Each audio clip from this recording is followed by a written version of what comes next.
সালে তারপর ব্রেকআপ। তো তারপর থেকে আমাদের মামাদের ফ্যামিলিতে বড় হয়েছি, আমাদের মামাদের ফ্যামিলি ভালো।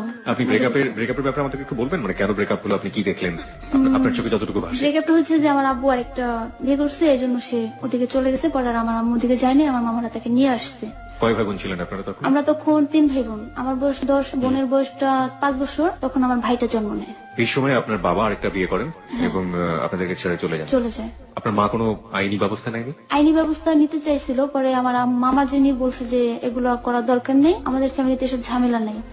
তারপর আর আইনি ব্যবস্থা নেওয়া হয় নাই। মামা বলে যে তোমাদেরকে ক্যাটাগরি করার জন্য আমি নিজে আছি। তো উনি 2002 সালে দেশের বাইরে যায়, আজ পর্যন্ত তার কোনো খবর নেই, আর আমার আম্মা আইনি কোনো ব্যবস্থা নেয় নেই। মানে 2002 সালে যাওয়ার পরে আজ পর্যন্ত আপনি জানেন না যে কোথায় আছে, কি অবস্থা? কোথায় আছে কি অবস্থা আছে জানি না, শুধু একবার আমাদের সাথে কথা হয়েছিল, প্লাস সে একবার আমাদের জন্য টাকা পাঠিয়েছিল। তাহলে আপনাদের এই পরিবার চলেছে কিভাবে? আমার আম্মা গার্মেন্টসে চাকরি করতো আর পাশাপাশি শাড়ির ব্যবসা করতো।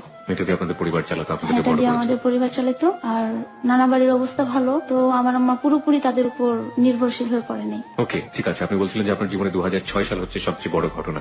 ঠিক আছে, আমরা 2006 সাল থেকে শুরু করতে পারি। 2006 সালে আপনার বয়স কত ছিল? তখন আমার বয়স 13 বছর এরকম হবে। আমি ক্লাস 6-এ পড়ি তখন। ওকে, চলুন। তো যখন আমি ক্লাস 6-এ পড়ি, গ্রামের স্কুলে পড়ি, আমার আম্মা আমাকে ঢাকা থেকে নিয়ে যায় 2 বছর পর।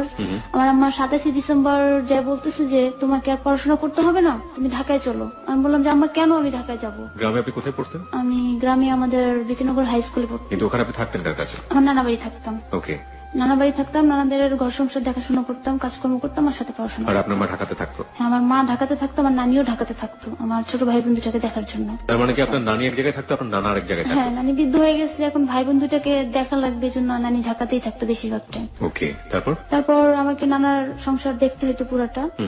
আর তাদের অনেক বড় গৃহস্থ, ওই কাজ করতাম আর পড়াশোনা করতাম। 2005-এর 27 ডিসেম্বর আমার ফাইনাল পরীক্ষা।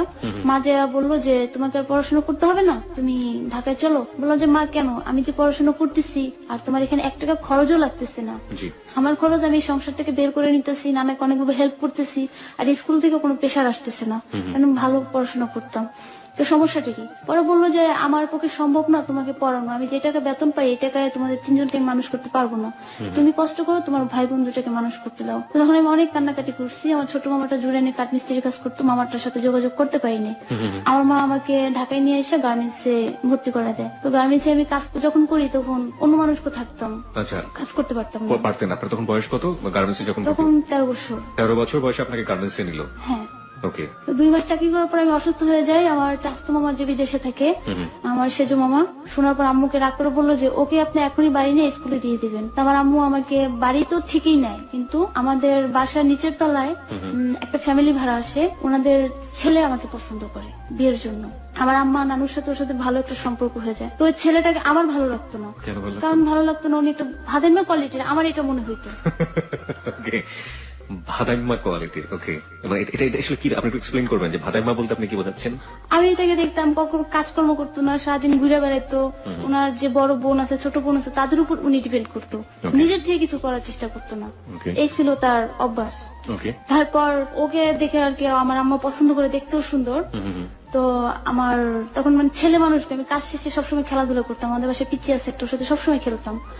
তো যখন আম্মা আমাকে বাড়ি নিয়ে যায়, একটু একটু শুনতে পাই যে ওর সাথে আমার বিয়ে ঠিক, তখন আমি এই কথাগুলো কারোর সাথে শেয়ার করতে পারতেছি না।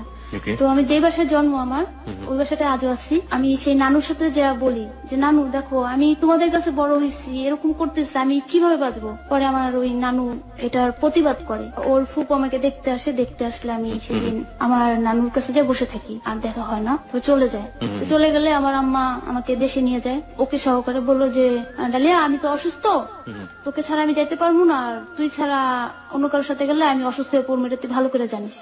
তাই বললাম মা আমি যাইতে পারবো না, আমার ভালো লাগে না বাড়ি যেয়ে আসতে। তো মা বললো যে না তোকেই যেতে হবে। না মা আমি যাবো না। কোথায় ছিল আপনাদের দেশের বাড়ি? আমাদের দেশের বাড়ি শরীয়তপুর, পদ্মা সেতু হচ্ছে এখানে। আমাকে মামারা বললো যে দেখ আমার বোনের যদি কিছু হয় তুই যা। আমার মার ফুফাতো ভাই যে ছিল ফারুক মামুনি, এখন দেশের বাইরে আছে, তো ও বলছে যে মা যা, তুই যা। পরে ও বলে যে না আমি যাবো না। আমাকে বললো দেখ শাশুড়ি না ভালো, তুই যা। আমি বললাম যে যাওয়া লাগবে, হ্যাঁ যা। তো আমি আবার শুনতে পাইছি যে ওই ছেলেটা আমাদের বাড়ি যাবে।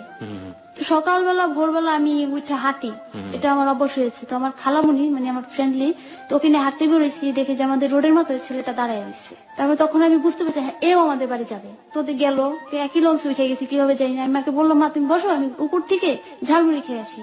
লঞ্চের দোতলায় যাই দেখি আমার মামার ওই ছেলে দাঁড়ায় রয়েছে। তারপরে আমি মাকে বললাম তুমি লঞ্চের থেকে নামো, আমি তোমার খুন করবো। না এই ওয়েতে কথা আসলে অনেকেই বলে থাকেন, আসলে বাচ্চা ছেলেমেয়েরা আসলে মার সাথে হয়তো আদর করে অনেক সময় ধরনের কথাবার্তা বলে থাকে রাগ হয়ে গেলে। হ্যাঁ তারপর নামলাম, বললাম ও যেন আমাদের এই গাড়িতে না ওঠে, ও আলাদা গাড়িতে যাবে, আমাদের মানে ভ্যান গাড়ি। তো বাড়ি পর্যন্ত গেল, বাড়ি পর্যন্ত যাওয়ার পর আমি আর আমার নানার 9টা বাড়ি, তো 9টা নানা 9টা বাড়ি, তো আমি আমার মেজো নানার বাড়িতে বসে রয়েছি, যে বাড়িতে আমি কখনো যাই না। সবাই আমাকে খুঁজে ওখান থেকে নিচ্ছে, নেওয়ার পর মানে আমাকে বিয়েতে রাজি করাইতে সবাই ফেল হয়েছে। লাস্টে আমি আমার একটা মামার কথা খুব শুনি, তো বললো যে দেখো আমার মামার নাম হচ্ছে জাহাঙ্গীর, খুবই আদর করে। তো বললো যে মা দেখ তুই বিয়েতে রাজি হয়ে যা। আমি কেন মামা, আপনি তো জানেন এখানে যদি আমার বিয়ে দেন আমার একটা যে নষ্ট হবে। মা দেখ তুই যদি এখানে বিয়ে না বসিস, তোর মা আর তোর নানি দুজন আত্মহত্যা করবে, ঘরের দরজাটকে বসে রয়েছে, গলায় রশি দিবে এবং ধানের ওষুধ খাবে, এরকম মোমেন্ট করে তারা বসে রয়েছে। দুইজনে মিলে একসাথে আত্মহত্যা? হ্যাঁ দুজনে একই সাথে আত্মহত্যা করবে। তারা কান্নাকাটি করে একাকার হয়ে গেছে, বাড়ির সবাই এক জায়গায়। তো অনেক জোর জবরদস্তি করে আমি পরে বললাম যে মামা আমাকে তো আপনারা বিয়ে দিতেছেন না, মনে করেন জীবিত কবর দিতেছেন। তারপর জোর করে বিয়ে হলো 13 বছর বয়সে। হ্যাঁ ফেব্রুয়ারির 17 তারিখে আমার বিয়ে হয়। ও মাই গড, 13 বছর বয়সে আপনার কাজী কি রেজিস্ট্রেশন করেছিল আপনাকে? কাজের সামনে আমাকে নেয়নি, প্লাস কাজী আমার সম্পর্কে নানা লাগে। তো ওইখানে 2006 সালের 17 ফেব্রুয়ারি আমার বিয়ে হয়। বিয়ে হলে প্রচন্ড কান্নাকাটি করে বাসার সবাই কেন দিচ্ছে যে আজকে মনে হয় ডালিয়াকে বিয়ে দিলাম না, ওকে আমরা সত্যি জীবিত কবর দিলাম। কান্নাকাটি ঘন্টাখানিক করার পর ছেলে মানসিকতা, তো ঘর থেকে বেরোয় আমি আবার খেলতে চলে গেছি যে ওদের সাথে আমার কথা বলবো না। তো খেলতে গেছি, তখন দুপুর 1টা বাজে আমাকে খুঁজে নিয়ে আসছে। ছেলেটা আমার নানার ঘরে বসে রয়েছে। আমাকে বললো যে ডালিয়া তুমি কান্না করতেছো কেন? কান্না তো করবো আমি, তোমার বিয়ে দিচ্ছে পুরো ফ্যামিলি, আর আমি তো একা একা বিয়ে করছি। তাই আমি বলছি বিয়ে করতে আসছেন না?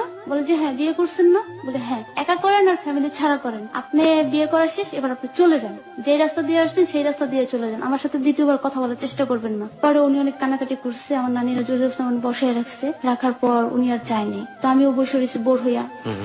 তো রাত্রে যখন আমার নানি আমাদেরকে দিল এক রুমে, তো আমি তাকে বললাম তোকে এখানে দিচ্ছি, তুই এখানেই থাকবি, আমার পিছে পিছে আসবি না, চুপচাপ থাকবি, এখানে লড়বিও না। তো আমি ওখান থেকে চলে আমার খালার কাছে চলে যাই। তো খালার কাছে চলে যাই, তারপর আবার আমার নানি নিয়ে আসি। তার কিছুক্ষণ পরে 10-15 মিনিট পর আমার মা মানে হাত পা ছেড়ে দিয়ে অজ্ঞান হয়ে গেছে। কেন তা যাই না, খুব উইক হয়ে তার দাঁত লাগে মানে অনেক অসুস্থ হয়ে পড়ছে।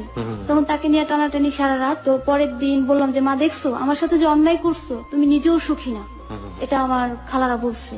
এখন বলতেছে যে ডালিয়াকে ঢাকায় নিবো না, এখানে থেকে পড়াশোনা করবে। আমি একটু জানতে চাই যে ছেলেটা কিছু করে না, হ্যাঁ এরকম একটা ছেলে তার পরিবার ছাড়া আপনাকে বিয়ে করলো, এবং আপনার মা সেখানে বিয়েটা কেন দিল? তার পরিবার ছিল, তো তার পরিবার যে বাসাটা ছিলাম তারা এখানে একটু সমস্যা ঘটাইছে, যে এখানে বিয়ে করো না সমস্যা হবে। পাশের বাসার বাড়িওয়ালার মেয়ের সাথে বিয়ে দিতে চাইছিল, যেখান থেকে যৌতুক পাবে এবং তাদের কাছে থাকতে পারবে।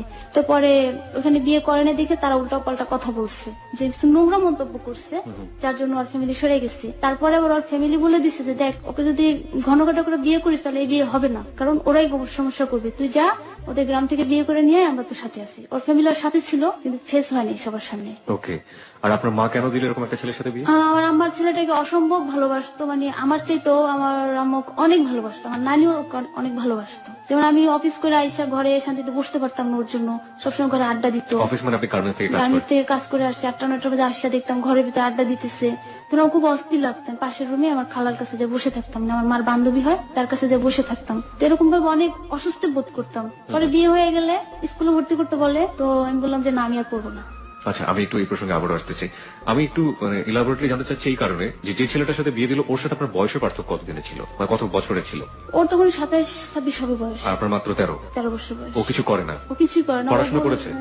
ও বলছিল যে ইন্টারমিডিয়েট পাস করছে কিন্তু আন্ডার মেট্রিক, এটা আমি পরবর্তীতে জানতে পারছি। ওকে, আর এমনিতে পড়াশোনা ও যে করে না, কিছু যে করে না, এটা নিয়ে মা কিছু বলতো না? আমার মা জানতে পারছে ওই শাহজালাল ইসলাম ব্যাংকে চাকরি করে। মিথ্যা কথা বলেছে? মিথ্যা কথা বলছে। ওকে, চাই আমরা তাহলে সামনের দিকে যাই। আপনি যেটা বলছিলেন যে ওই জায়গাটা ছিলেন বাসর রাতের পরে আপনার মা ফেইন্ট হয়ে গেল, হ্যাঁ সেইখান থেকে আমরা আবারও শুনতে চাই।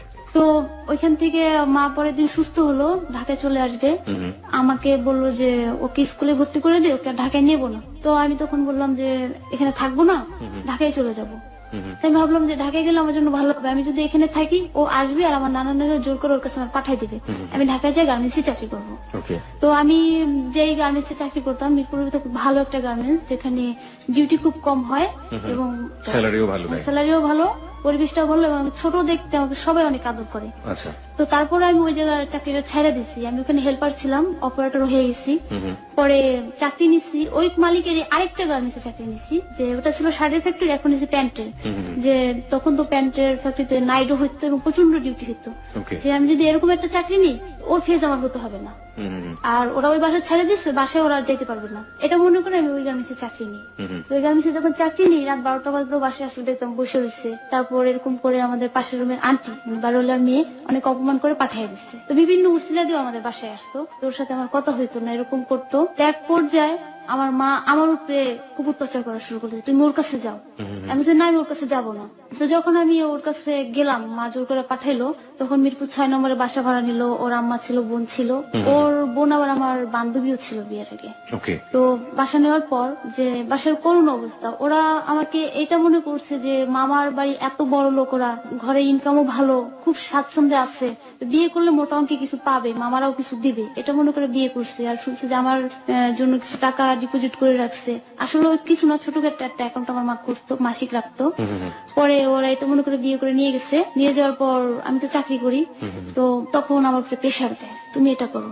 তখন আমি চাকরি করতে পারতাম না। তবে ওর মা আমাকে অনেক আদর করতো, অসম্ভব আদর করতো, যেমনি আমাকে সবসময় কোলে বসে আর নিজের হাতে তুলে খাওয়াইতো। কিন্তু এটা আসলে দেখাইতো কিনা আমি জানি না, আমি দেখছি আমাকে আদর করতো, আজও আদর করে, আজও ভালোবাসে। তো ও সারাদিন কোথায় থাকতো জানতাম না, রাত্রেও বাসায় ফিরতো না। আমার সাথে রিলেশন হওয়ার আগে ওর আবার একটা অ্যাফেয়ার ছিল আরেকজনের সাথে 5 বছর, এটা আমি জানতে পারি বিয়ের পরের দিনই।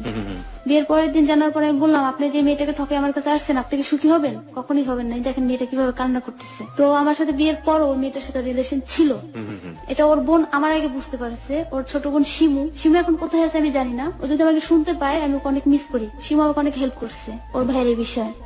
আমি মিরপুর 6 থেকে দেখতাম ঘরে বাজার টাজার ঠিক মতো করতো না, মানে একটা অভাব অনটনে রাখতো, নুনান্তে পান্তা ফুয়ে অবস্থার। ও তো বাসায় আসতো না, মন চাইলে আসতো না, মন চাইলে নাই, কখনোই বাসায় আসতো না, সবসময় বাহিরে থাকতো। তো আমার ছোট দেবর জনিও আমাকে অনেক ভালোবাসে, আমাকে ভাবি বলতো না, ও আমাকে মেজো আপা বলতো। ওর বয়স কত ছিল আপনার? ওর বয়স তখন 20 হবে। তো ওর খরচটা দিয়ে সংসার চলতো, আর আমার যে দাদা শ্বশুর ছিল আর চাচা শ্বশুর ছিল, ওরা আবার আমার শাশুড়িকে খরচ দিত।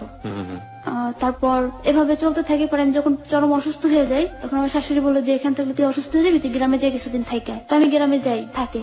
তখন দেখতাম ঘরে খুব অনটন চলতেছে। পরে আমার নানু বাড়ি যে আমি 15 দিন থাকি, থাকার পর ওখানে চিকিৎসা করে, কবিরাজি চিকিৎসা, ডাক্তারের চিকিৎসা এখান থেকে করে। 15 দিন পর চিকিৎসা করে আপনার কি সমস্যা হয়েছিল সেই সময়? আমার ওরা বলছিল যে বান মারছে, যে কারণে স্বামীরে ভালো লাগে না, নাকি অন্য কিছু? স্বামীরে ভালো লাগে না এটাও আছে। তারপরে আমি অসুস্থ হয়ে যেতাম, কেন অসুস্থ হতেন আপনি? অসুস্থ হয়ে যেতাম, খাইতে পারতাম না, তারপর দিন দিন শুকিয়ে যাইতাম, সবার সাথে খারাপ ব্যবহার করতাম, পাগলামো করতাম।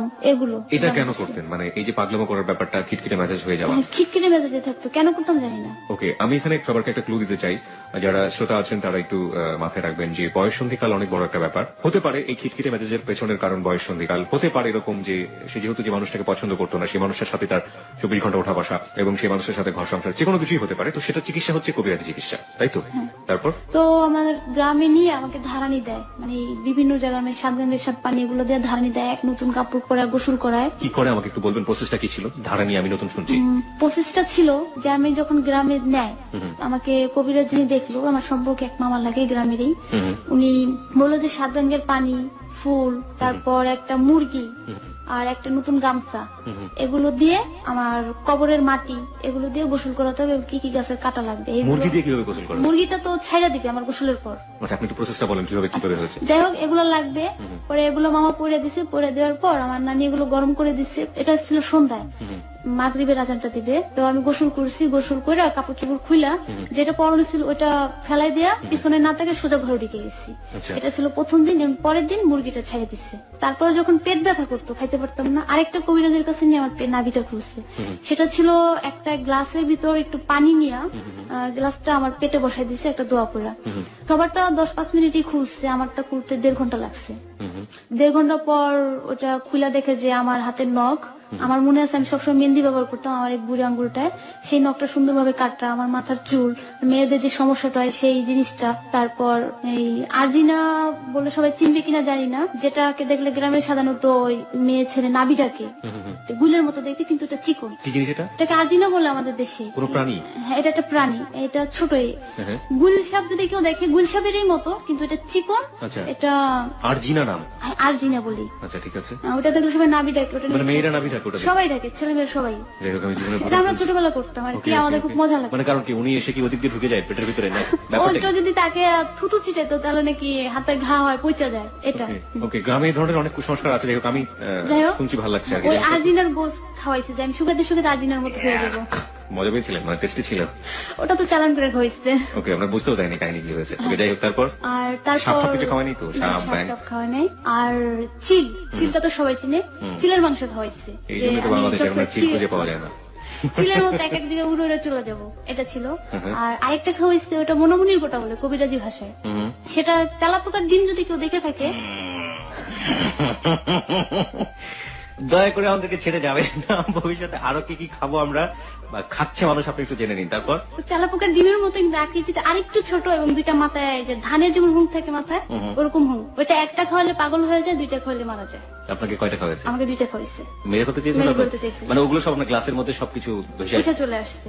এগুলো আপনি নিজে চোখে দেখেছেন? এগুলো পরে আমার ওন্নাটার উপরে উনি ঢেলে ফেলেছে। না না না না, আপনি কি দেখলেন যে আপনার নাভির ভিতর থেকে এগুলো বের হচ্ছে? না না, এগুলো আমি দেখবো। তেলাপোকা একটা, তারপরে কিসের মাংস, কিসের কি? এগুলো আমি দেখবো কিভাবে? আমার পশমের করে শিরশির করতেছিল, তো ওগুলো ওঠানোর পর আমার উন্নয় ঢালছে, আমি পরে দেখছি আরো কি কি যেন ছিল, ওগুলো পচে টচে গেছে। মানে আপনি তো দেখেননি আপনার শরীর থেকে এগুলো বের হচ্ছে, কিন্তু আপনি দেখলেন যে গ্লাসে। ওকে, ঠিক আছে। যাই হোক, বিশ্বাস অবিশ্বাস সবই আপনাদের উপরে। আমরা শুধু সিচুয়েশনটাকে ব্যাখ্যা করার চেষ্টা তারপর করছি। আমাকে কবিরাজ কিছু ওষুধ দিল, বললো যে পেটের ভিতর ঘা হয়ে গেছে। ওকে, তো ওই ওষুধগুলো খাইতে বলছে, খাইছি, তো কিছুটা সুস্থ হয়েছি। সুস্থ হওয়ার পর আবার মাসখানিক পর আমার সেই একই অবস্থা, তখন আরো করুণ অবস্থা। এবার আপনাকে হাতি মেরে খাওয়াবে। ওকে, যান। তারপর? যাই হোক, পরে তখনও গার্মেন্টসে চাকরি করি, তখন আমি আমার সে আগের পুরোনো গার্মেন্টসে গেছি। তো যাওয়ার পর কাজ করতেছি খুব ভালো। মাসখানিক পর কাজ করতেছি, এক সময় আমার যে সিনিয়র ছিল তাকে বললাম যে আপু আমার কাজ করতে ভালো লাগতেছে না, আপনি একটু কাজ করেন, আমি একটু ঘুরে আসি। আমার একটু স্বাধীনতা ছিল ওইখানে। তো বাথরুম থেকে ফ্রেশ হয়ে এসে যখন বসছি, ওইখানে এগুলোকে আবার করে গেছে, হাত পেয়ে গেছে। তো আমার মা ওকে বললো যে কাসুর আলম তুমি আসো, ডালিয়া তো অজ্ঞান পড়ে গেছে, ওকে ডাক্তারের কাছে নিতে হবে। ডাক্তার আবার বলছে কবিরাজের কাছে নিতে হবে। ডাক্তার বলছে কবিরাজের কাছে নিতে হবে? মানে যে ডাক্তার কাছে নিয়ে গেছে সে ডাক্তার বলছে কবিরাজের কাছে নিতে হবে। তো আপনি কোন দুঃখে ডাক্তার হয়েছেন? এটা তো মানে জীবনে প্রথম শুনলাম, কত কিছু শুনবো হ্যালো 8920-তে। ওকে, যাই হোক, তারপর কি? পরে মিরপুর লালমাটিয়া একটা কবিরাজ, ওখানে গেছি। যাওয়ার পর ও বললো যে দাঁড়ান দাঁড়ান, আপনার মেয়ে মরে গেলে মরে যাক, আমাকে ছাড়া ডাক্তারের কাছে নিতে পারবেন না, আবার না জানি আবার আপনারা আমাকেই বান মারেন কিনা। কে বলছে এটা? এটা আমার হাজবেন্ড বলছে। ওকে, তো আসতে আধা ঘন্টা লেট করছে। তারপরে আমার মা ওকে সহকারে নিয়ে গেছে। কবিরাজ আবার ওই ছেলেটা আমাকে কোরআন শরীফ পড়া ঝেড়ে টেড়ে দেওয়ার পর বললো ও যদি এখন বাসা গেলে ঘুমায় যায়, আপনারা ওকে ডাকবেন না। সেই আগের ট্রিটমেন্ট আবার করলো, আবার এইসব গুইসাপ মেরে খাওয়ালো। ছেলেটাও আমার বয়সী, মানে তখনও আমার বয়সী ছিল, 22 বছরের ছিল। তো বললো যে আমার কাজ তো আমি করে দিচ্ছি, কিন্তু এর ডাক্তারি চিকিৎসা লাগবে, ডাক্তারের যে চিকিৎসাটা আছে আপনি এটা করাই ফেলেন। তারপর ডাক্তার দেখাইলো আমার মা। ওই ছেলে আবার কালো জিরা আমাকে দিচ্ছে খাইতে। কোন ছেলে? কবিরাজ? হ্যাঁ, কালো জিরা খাইতে বলছে। আমি আবার কালো জিরা খাইতে পারি না, অস্বস্তি লাগে আমার। এটা মনে করলে খুব মজা লাগে যে কালো জিরার বড়ি। আমার মাকে বলছিলাম আমি এটা খাইতে পারি না, তুমি জানো, আমাকে বড়ি বানিয়ে দাও। বলে যে তোরে নিয়ে যে আমি কি করবো জানি না। পরে আমার মা বড়ি বানিয়ে দিচ্ছে। আমি সকালে ওইটা বেসিং এ যা খাইতেছি, আমার গলার এখানটা আটকে গেছে, এদিকে আসতেছে না ওদিকে আসতেছে না। তখন ভোর 5:30 বাজে। কি করি? পরে খুব জোরে একটা চিৎকার মারছি মা বললা। তো বাসার সবাই চলে আসছে যে কি হয়েছে কি হয়েছে, আমি বলতে পারতেছি না, গলার এই পাশে আটকে গেছে। তো ওইটা ভিতরে যাওয়ার পর সবাই খুব হাসাহাসি করছে। তারপর আমারও খুব মজা লাগছে যে আজকে যদি একটা খেলা দেখালি, বাসার সবাই উঠে গেছে। তারপর থেকে আর ওষুধ খেতে পারি না। তখন ওদের ফ্যামিলি থেকে আমার বাসায় চলে আসবো। তো 15 দিন পর আমাকে যখন আনতে যায় আমার দেবরকে সহকারে, তো আমাকে বলতেছে যে ডালিয়া গাড়ি ভাড়া টাকা নেই, টাকা লাগবে, টাকা দাও। আপনার হাজবেন্ড বলছে আপনাকে? ওকে, আমি বললাম তুমি ঢাকায় চাকরি করো, দিন রাত কোথায় থাকো আমি জানি না, আমার চিকিৎসার খরচটা আমার মা চালাইছে, তো এখান থেকে গাড়ি ভাড়া লাগে একজন মানুষের 100 টাকা। তো তোমার কাছে যদি 100 টাকা না থাকে তুমি ওকে নিতে আসছো কেন? আমার মারাই বলতো যে আপনার মেয়েটাকে প্যাকেট করে নিয়েছেন, আমার প্যাকেট করে দিয়ে যান। পরে এটা আবার আমার দেবর জানে না, ও কিছুটা বুঝতে পারছে। এ কথাটা আবার বলছে আমাকে রাস্তায় এসে। তার আগে আরেকটা ঘটনা ঘটছে যে ওর কাছে যে টাকাটা ছিল ওটা আমার নানির কাছে, ও আমার নানির কাছেও রাখেনি। আমার নানি ওকে অনেক ভালোবাসে, ও আমার চাচাতো খালার কাছে কাছে রাখছে। ওকে। এটা রাখার পর আমি ভাবতেছি যে আমার এই খালাটা তো থাকে নানা বাড়ি, তো এই খালা কারোর সাথেই কথা বলে না, আর ও বারবার খালার কাছেই বা কেন যাচ্ছে। এটা পরবর্তীতে আমি জানতে পারছি যে খালার কাছেও টাকা রাখছে, এই জন্য গেছে। তো বাজারে যখন আসি গাড়িতে উঠবো, তখন আমাকে বলে যে টাকা লাগবে, টাকা দাও।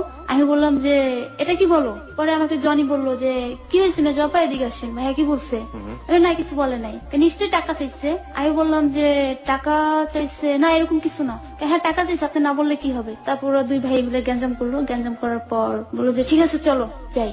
ওকে। রওনা হলো, লঞ্চে আসি। লঞ্চে আমি বসে থাকতে না, আমার সেটা দাঁড়ায় থাকতে ভালো লাগে, তো সবারই বোধহয় ভালো লাগে। আমি ওইখানে দাঁড়ায় রয়েছি, নদী দেখতেছি। তো হঠাৎ করে একটা ফোন নিয়ে পিছন সেটে চলে গেল, আর জনি আরেক সেটে। তো বলতেছে নাও টাকা আসছে, আমার এক অফিস কলিগের সাথে দেখা হয়েছে, তো উনি আমাকে এখন টাকা দিচ্ছে, টাকা দিয়ে যাওয়া যাবে। তারপর সেদিন বাসায় আসলাম, 4টার দিকে বাসায় এসে পৌঁছেছি। বাসায় এসে দেখি বিশাল অবস্থা, মানে যে নুনান্তে পান্তা ফুরায় আমার শাশুড়ি, সেই জিনিসটার নাই। মনে হয় যেন এখন সে অনেক হয়ে গেছে। বাসায় খাওয়া দাওয়া মানে একটার পর একটা, মানে কোনটা থেকে কোনটা খাবে, কোনটা থেকে কি করবে, এই অবস্থা। মানে হঠাৎ করে এরকম চেঞ্জ কেন? এটা আমি যাওয়ার পর হয়েছে। আমাকে পাশের ঘরের ভাবি বলছে যে ভাবি আপনি থাকতে এই অবস্থা, আর আপনি যাওয়ার পর তো আপনার সংসারের অবস্থা খুবই ভালো, তারা চলতেছে। আমার শাশুড়ি সবসময় টাকাটা লুকিয়ে রাখতে, পরে জানতে পারি আমাকে ওই ভাবি বলছে এই কথাটা, যে আপনি যাওয়ার পর তারা খুব ভালো চলছে, খুব ভালোভাবে করছে, কিন্তু আপনি আসলে অভাবটা কেন দেখায়। মানে আপনি ওখানে গেলে অভাবটা দেখাতো এই কারণে যাতে আপনি বাবার বাড়ি থেকে কিছু নিয়ে আসেন। বাবার বাড়ি থেকে কিছু নিয়ে আসি বা চাকরি বাকরি কিছু করি। কিন্তু আমি তখন চাকরি করতে পারতাম না, তবে হাতে সেলাই কাজ করতাম, আমি কখনোই বেকার থাকতাম না, টুকটাক একটা এক্সপেরিমেন্ট করতাম। ওকে। আপনি হাতের কাজ পারেন? মানে কি ধরনের হাতের কাজ করেন? টেলারিং এর কাজ, সেলাই পারি, এখন কাটাও পারি। তারপর আগে যে সুই সুতায় মেয়েদের জামার কাপড়, ছেলেদের পাঞ্জাবি, ফতুয়া, বাচ্চাদের কাপড়ে পুঁতি চুমকি বসানো, এই সব টুকটাক কাজ আমি করতাম সবসময়। এখন আপনি এটা পারেন? এখনো করি। তারপর ব্যাগ ট্যাগ বানানো, এগুলো আমি সবসময় করি, কারণ আমি যে বাসায় জন্ম নিচ্ছি ওই আন্টি টেলারিং থেকে শুরু করে ব্লক, বাটি, পাঞ্জাবির হাতের কাজ সব কাজ জানে। তো আমি স্কুল থেকে আসলে আন্টি আমাকে খেলার ফাঁকে ফাঁকে ওনার মেয়ের মতো করেই করছে, কাজটা শিখেছে। তো আমি ওই করতাম, আমার একটা আগ্রহী ছিল মানে কারুকাজের উপরে কিছু শেখার। যাই হোক, ডালিয়ার একটা অসাধারণ যোগ্যতা আমরা জানলাম। ওকে, তো আপনি এসে দেখলেন যে অবস্থা খুবই ভালো এবং খুব ভালো চলতেছে। হ্যাঁ, তারপর জালাল ভাই এগুলো সবসময় ফলো করতো, যে আমার শাশুড়ি দুই চোখ করতেছে। জালাল মানে কোন জালাল? আমার ননাসের জামাই। ওকে। উনি দেখতো যে দুই চোখ করে, পরে বলতো যে মা এটা কিন্তু ঠিক না, এটাও আপনার মেয়ে, ওইটাও আপনার মেয়ে, আপনার মেয়ে কিন্তু আমার বাড়ি গেছে, আমার মা যদি এরকম করে তখন কষ্ট আপনার মেয়ে হবে, আর আমি তো নিজের চোখেই দেখতেছি। তারপর আমার শাশুড়ি বাসাটা ছেড়ে দিচ্ছে। আমি যে মাসে গেছি ওই মাসেই বাসা ছাড়ছে, তখন মাসের ছিল 22 তারিখ। বাসা ছেড়ে নিচ্ছে। ওনারা প্ল্যান করছে যে আমার হাজবেন্ড যে থাকবে ব্যাচেলার, আর আমি আমার মার কাছে যাবো। তা আমি তো জানি যে আমার হাজবেন্ড ব্যাচেলার কখনোই থাকবে না, সে যেখানেই থাক না কেন রাতে তো কখনোই বাসায় থাকে না, দিনের বেলা কোথায় থাকে জানি না, শুধু খাওয়ার টাইমে আসে, আমার মার কাছে এসে যাবে। এর আগেও সে এই কাজটাই করছে। আপনার আমার কাছে? আমার আম্মার কাছে মাসখানেক ছিল, কোনো খরচ দিত না, আর আমি চাকরি করতাম। তারপর এটা আমি বুঝতে পারছি। পরে বললাম যে না, এটা হবে না, ও তো আমার মার কাছে যা থাকবে, ব্যাচেলার থাকতে পারবে না, হয়তো আপনারা আমাকে সাথে নিয়ে যান, আর তো আপনার ছেলে আমার মার বাসায় কখনোই যেতে পারবে না। তো আমি আমার মায়ের বলছি, দেখো একবার আমাকে তোমরা পাঠাইছো, নেক্সট ডে কিন্তু আবার বলতে পারবে না যে ওই বাসায় এসে থাকে, তুমি কিছু বলিস না কেন, কারণ ওকে আমি দেখতে পারি না, কোনোদিন দেখতে পারবো না। আচ্ছা, আমি একটু গল্পের প্রয়োজনে আমার কিউরিওসিটির কারণে আমি প্রশ্নটা জিজ্ঞেস করছি। Nothing is impossible in any kind of relationship. আমি একটু জানতে চাই যে আপনি বলছিলেন যে আপনার হাজবেন্ডের বয়স ছিল 27 থেকে 28 এর মতো, আপনার মায়ের বয়স কত ছিল আনুমানিক? আমার আম্মুর বয়স এখন 35 বছর। ওকে, আপনার হাজবেন্ডের সমবয়সী ছিল সে, নাকি আপনার হাজবেন্ডের অনেক বড়? কত বছরের বড়? হয়তো 7-8 হবে। ওকে, লেটস গো। তারপরে কি হলো? তারপর বললাম যে তুমি আমাকে কিচ্ছু বলতে পারবে না, ও যদি বাসায় যায় রাখবা কি রাখবে না তোমার ব্যাপার, আর আমার সাথে কোনো জোর জবরদস্তি বা কোনো রকম মানসিক প্রেশার দিতে পারবে না। ও কেমন আমি বিয়ের আগেও বলছি, এখনো বলতেছি, তোমরা বুঝে দেখো। পরে বললো যে আচ্ছা ঠিক আছে আমরা আনবো না। তখন মা বলছে যে আপনি বাসা নেন না কেন? আমি তো আমার মার কাছে যাবো না, এই বাসাতে আছি, এই বাসাতে থাকবো। পরে বলছে হ্যাঁ বাসা নিতেছি, বাসা দেখতেছি। আর আমার শাশুড়ি মাসের 27 তারিখ বাসা ছেড়ে সবকিছু নিয়ে গেছে। তো দুলাভাই শুধু এগুলো বসে বসে দেখতেছে। পরে বললো যে আম্মা আপনি এগুলো প্যাকেট করতেছেন কেন? বলে কেন, বাড়ি নিয়ে যাবো। আপনি যে বাড়ি নিয়ে যাবেন, আপনার ছেলে আর ছেলের বউ কি খাবে, কোথায় থাকবে, ওদের এগুলো লাগবে না। না, ডালিয়া তো ওর মার কাছে যাবে, আর আলম তো ব্যাচেলার যাবে। পরে দেখে যে ওনারা ওই দিন সন্ধ্যায় গাড়ি তুলবে, সব গোছানো শেষ, ঘরে 1 কেজি চাল ছিল, আর সবজি টবজি সব শেষ করে ফেলছে। পরে বললো ওরা তো এখন আরো 2 দিন থাকবে না। হ্যাঁ, এই 2 দিন ওরা কি খাবে, আপনি সব নিলেন। পরে দুলাভাই নিজের হাতে ওই চালটা, বেডিং পত্রটা, আর ঘরে যে ফ্যানটা ছিল, আর একটা পাতিলা, আর একটা হাড়ি রাখছে ছোট ছোট, আর একটা প্লেট রেখে দিচ্ছে, আর বড়িটা রেখে দিচ্ছে, যে এগুলো রেখে যান, আমি আর শিল্পী আজকে এখানে থাকবো, এখানে খাবো। পরে আমার শাশুড়ি ওনাদের জন্য রেখে দেয়, পরে আমি ওনাদের জন্য রান্না করে রাখছি, খাওয়া দাওয়া করে চলে গেছে। তো আমি তখন একা একা কান্না করতেছি, শিমু চলে যাবে, শিমুকে নিয়ে আমি আমার বসে অনেক মজা করছি। শিমু মানে হচ্ছে আপনার আমার বান্ধবী? ননদ, হ্যাঁ বান্ধবী। এই 2 নম্বর স্টেডিয়ামের সাথে আমাদের বাসা, আমাদের দেওয়ালটা পারাইলে স্টেডিয়ামের ফলটা চুরি করা যায়। করেছেন কখনো? আমি ভীষণ আকারে চোর।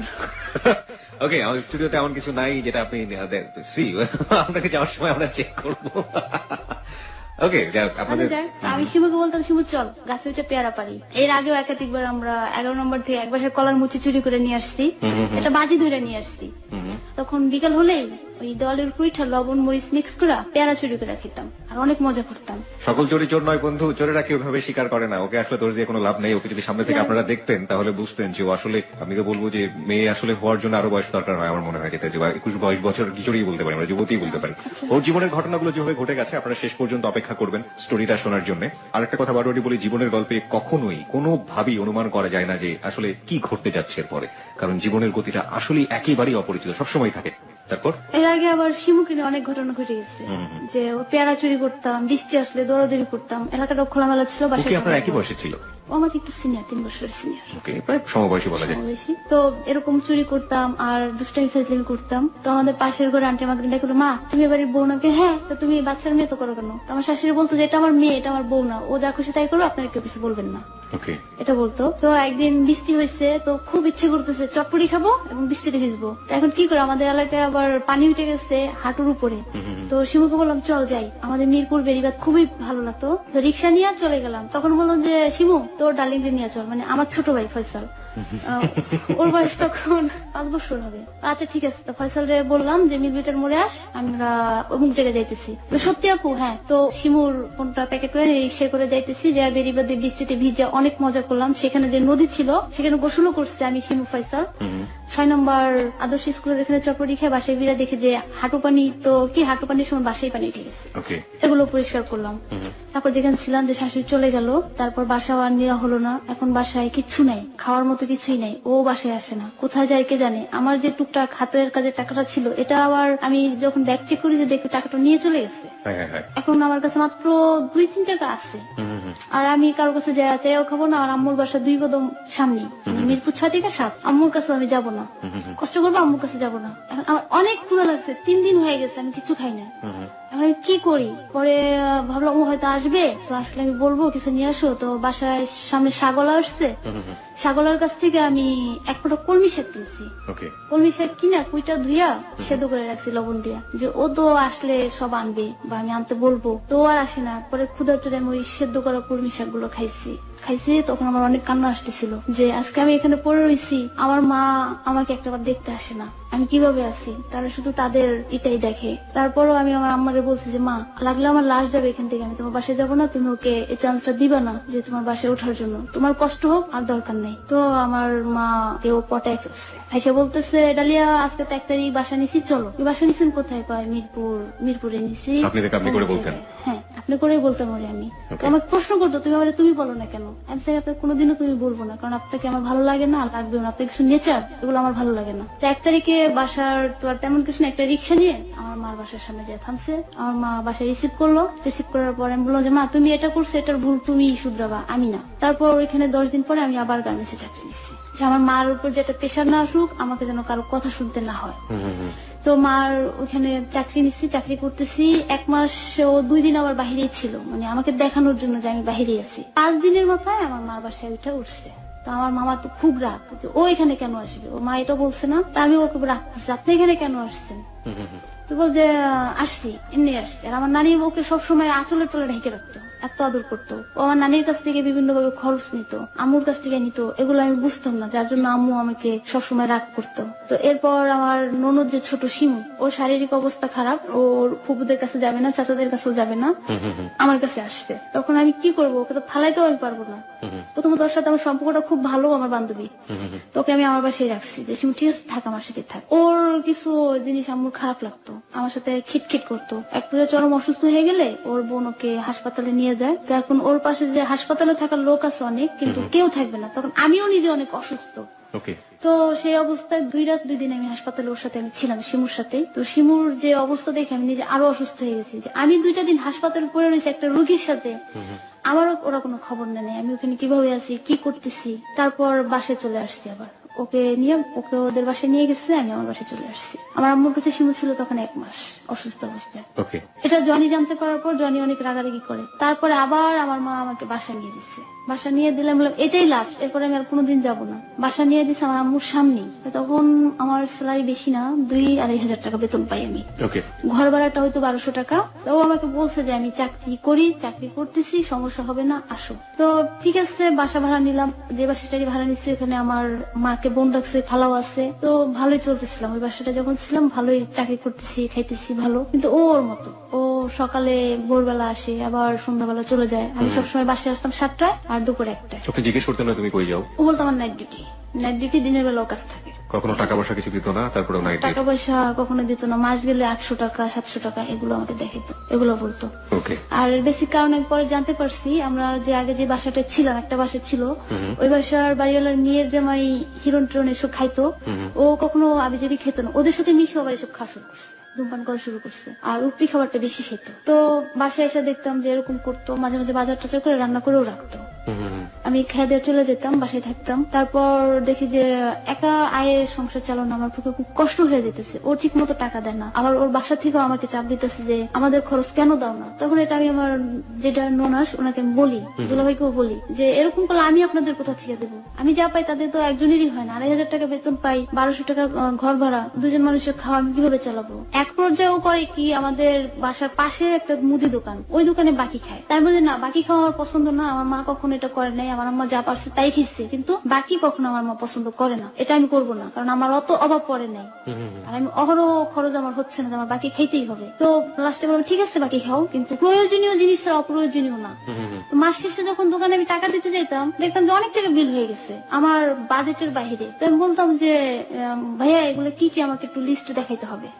তো লিস্ট গুলো যখন দেখতাম যে শুধু সিগারেট চকলেট, তাছাড়া আর কিছুই না, আমার সংসারের প্রয়োজনীয় জিনিস না, তো আমাকে ভাউচার দিতে এগুলো আমি খাইছি, কারণ আমি তো দেখতাম না। এই অবস্থা, ওইখানে ছিলাম 3 মাস। ওই বাসাটায় থাকা অবস্থায় আমি আর চরম আকার অসুস্থ হয়ে যাই, বমি টমি করে অবস্থা খারাপ হয়ে যায়। তো সেই বমি টমি গুলো নিজেই পরিষ্কার করছে। ওই যখন আমি ঘরের ভিতরে বমি করি, খাটের নিচে ও নিজের হাতটা তুইলে ওই বমি গুলো ফেলাইছে, পরিষ্কার করছে। তারপর আমার যে উঠলে যে দেখে যে চুলায় ভাত বসেছি, সেটা নাকি আমি হাত দিয়ে একদম বাড়িতে ফালাইয়াও দিতাম। আমাকে খালা রাগ করতো, তুই এগুলো কেন করিস? তখন ও বলতো যে খালা ও তো ছোট মানুষ, ও তো বোঝে না, আর ওর তো শরীরও ভালো না, খিটখিটে মেজাজ থাকে, থাক ওরে আপনারা কেউ রাগ করেন না, দেখেন না আমি তো রাগ করি না, এ কথাগুলো বলতো। তারপরে আমি ওকে দেখতে পারতাম না। তারপরে ও একদিন আমার জোর জবরদস্তি ফিজিক্যাল রিলেশন করতে চাই, ফার্স্ট ওই দিন। তারপর বিয়ের কতদিন পর? তখন 2006-07। মানে বিয়ের 1 বছর পরে ফিজিক্যাল রিলেশন? হ্যাঁ, কারণ এর আগে ও বাইরে থাকতো। চেষ্টাও করেনি কখনো? চেষ্টাও করছিল, করেনি, আমি সুযোগ দেইনি। আমার থেকে 2 হাত দূরেও যদি বসে থাকতো, আমার নিঃশ্বাসটা বন্ধ হয়ে আসতো, দেখলে আমার নিঃশ্বাস বন্ধ হয়ে। খুব বাজে বিহেভ করতেন? ব্যবহার খারাপ করতাম না, কিন্তু আমার সাথে কথা বলতাম না, আমি সরে যেতাম। তারপর আমার সাথে জোরপূর্বক যে আচরণটা আপনার সাথে করেছিল এটা আমরা জানবো। তবে তার আগে আমাদের সংবাদের 2 মিনিটের একটা বিরতি আছে, ডালিয়া। আমরা বিরতির পরপরই আমরা ঠিক এই জায়গাটা থেকে আবার শুরু করবো। আমরা শ্রোতাদেরকে বলে নিই, আপনারা শুনছেন হ্যালো 8920 এবিসি রেডিও FM 89.2 বুধবারের রাতে ঠিক রাত 11:20 শুরু হয় অনুষ্ঠানটি। আজকে আমরা হ্যালো 8920 32তম পর্ব পার করছি, এবং এই 32তম পর্বের হট সিটে বা মঞ্চে আমরা যেটাই বলি না কেন আছে ডালিয়া তার জীবনের গল্প বলে যাচ্ছে। আমরা এ পর্যায়ে ছোট্ট একটি বিরতি নিচ্ছি, যেটি আমরা একটু আগে বলছিলাম। আর এই মুহূর্তে যারা আমাদের ডালিয়ার সাথে যোগাযোগ করতে চান তারা ফেসবুকে আসতে পারেন। আমাদের ফেসবুকের ঠিকানাটি হচ্ছে facebook.com/hello8920। আমি আবারও বলছি facebook.com/HELLO8920। ওখানে যাবেন, যাওয়ার পরে আপনি লাইক দেবেন, লাইক দেওয়ার সঙ্গে সঙ্গে আপনি আমাদের হ্যালো 8920 মেম্বার হয়ে যাবেন, এবং এই পেজটি থেকে আমাদের পুরনো অনুষ্ঠান ডাউনলোড করা থেকে শুরু করে যাবতীয় তথ্য হ্যালো 8920 আপনি পেতে পারেন। আর আমাদের ফোন নাম্বারটি জানাই আছে, আপনার ফোন নাম্বারে আপনি ফোন করে আপনার কথা বলতে পারেন, এবং একই সাথে আপনি যাবতীয় মন্তব্য থেকে শুরু করে আপনার জীবনের গল্প থেকে শুরু করে সবকিছু আমাদেরকে জানাতে পারেন। নিয়মটি হচ্ছে, প্রথমে আপনার নামটি বলতে হবে, তারপর যে নাম্বারে আপনার সঙ্গে আমরা যোগাযোগ করলে পাবো সেই সেল নাম্বারটি বলতে হবে, এবং তারপর আপনার জীবনের গল্পে আপনি যা বলতে চান সেটা বলবেন। তবে অবশ্যই 2 থেকে 3 মিনিটের মধ্যে, কারণ ফোনটি এখানে রেকর্ড করা হয়। আর আমাদের ফোন নাম্বারটি হচ্ছে 91156668। আমি আবারও বলছি 91156668। সংবাদের পরপরই আমরা ফিরে আসছি। আবারও মনে করিয়ে দিচ্ছি, ফেসবুকে একটি রেডিও স্ট্যাটাস দেওয়া আছে ডালিয়াকে নিয়ে, ওখানে গিয়ে আপনি কমেন্টস করতে পারেন। সাথেই থাকবেন।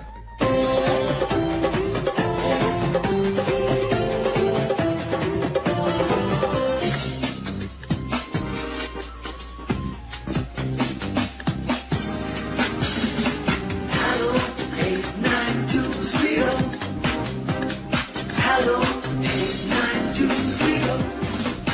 সংবাদের পর আরো একবার স্বাগত হ্যালো 8920 তে। কিবরিয়াকে আপনারা শুনছেন এবং একই সাথে কিবরিয়ার সাথে আজকে রয়েছে ডালিয়া। এবিসি রেডিও FM 89.2 লাখো শ্রোতাকে আরো একবার স্বাগত জানাচ্ছি হ্যালো 8920 তে।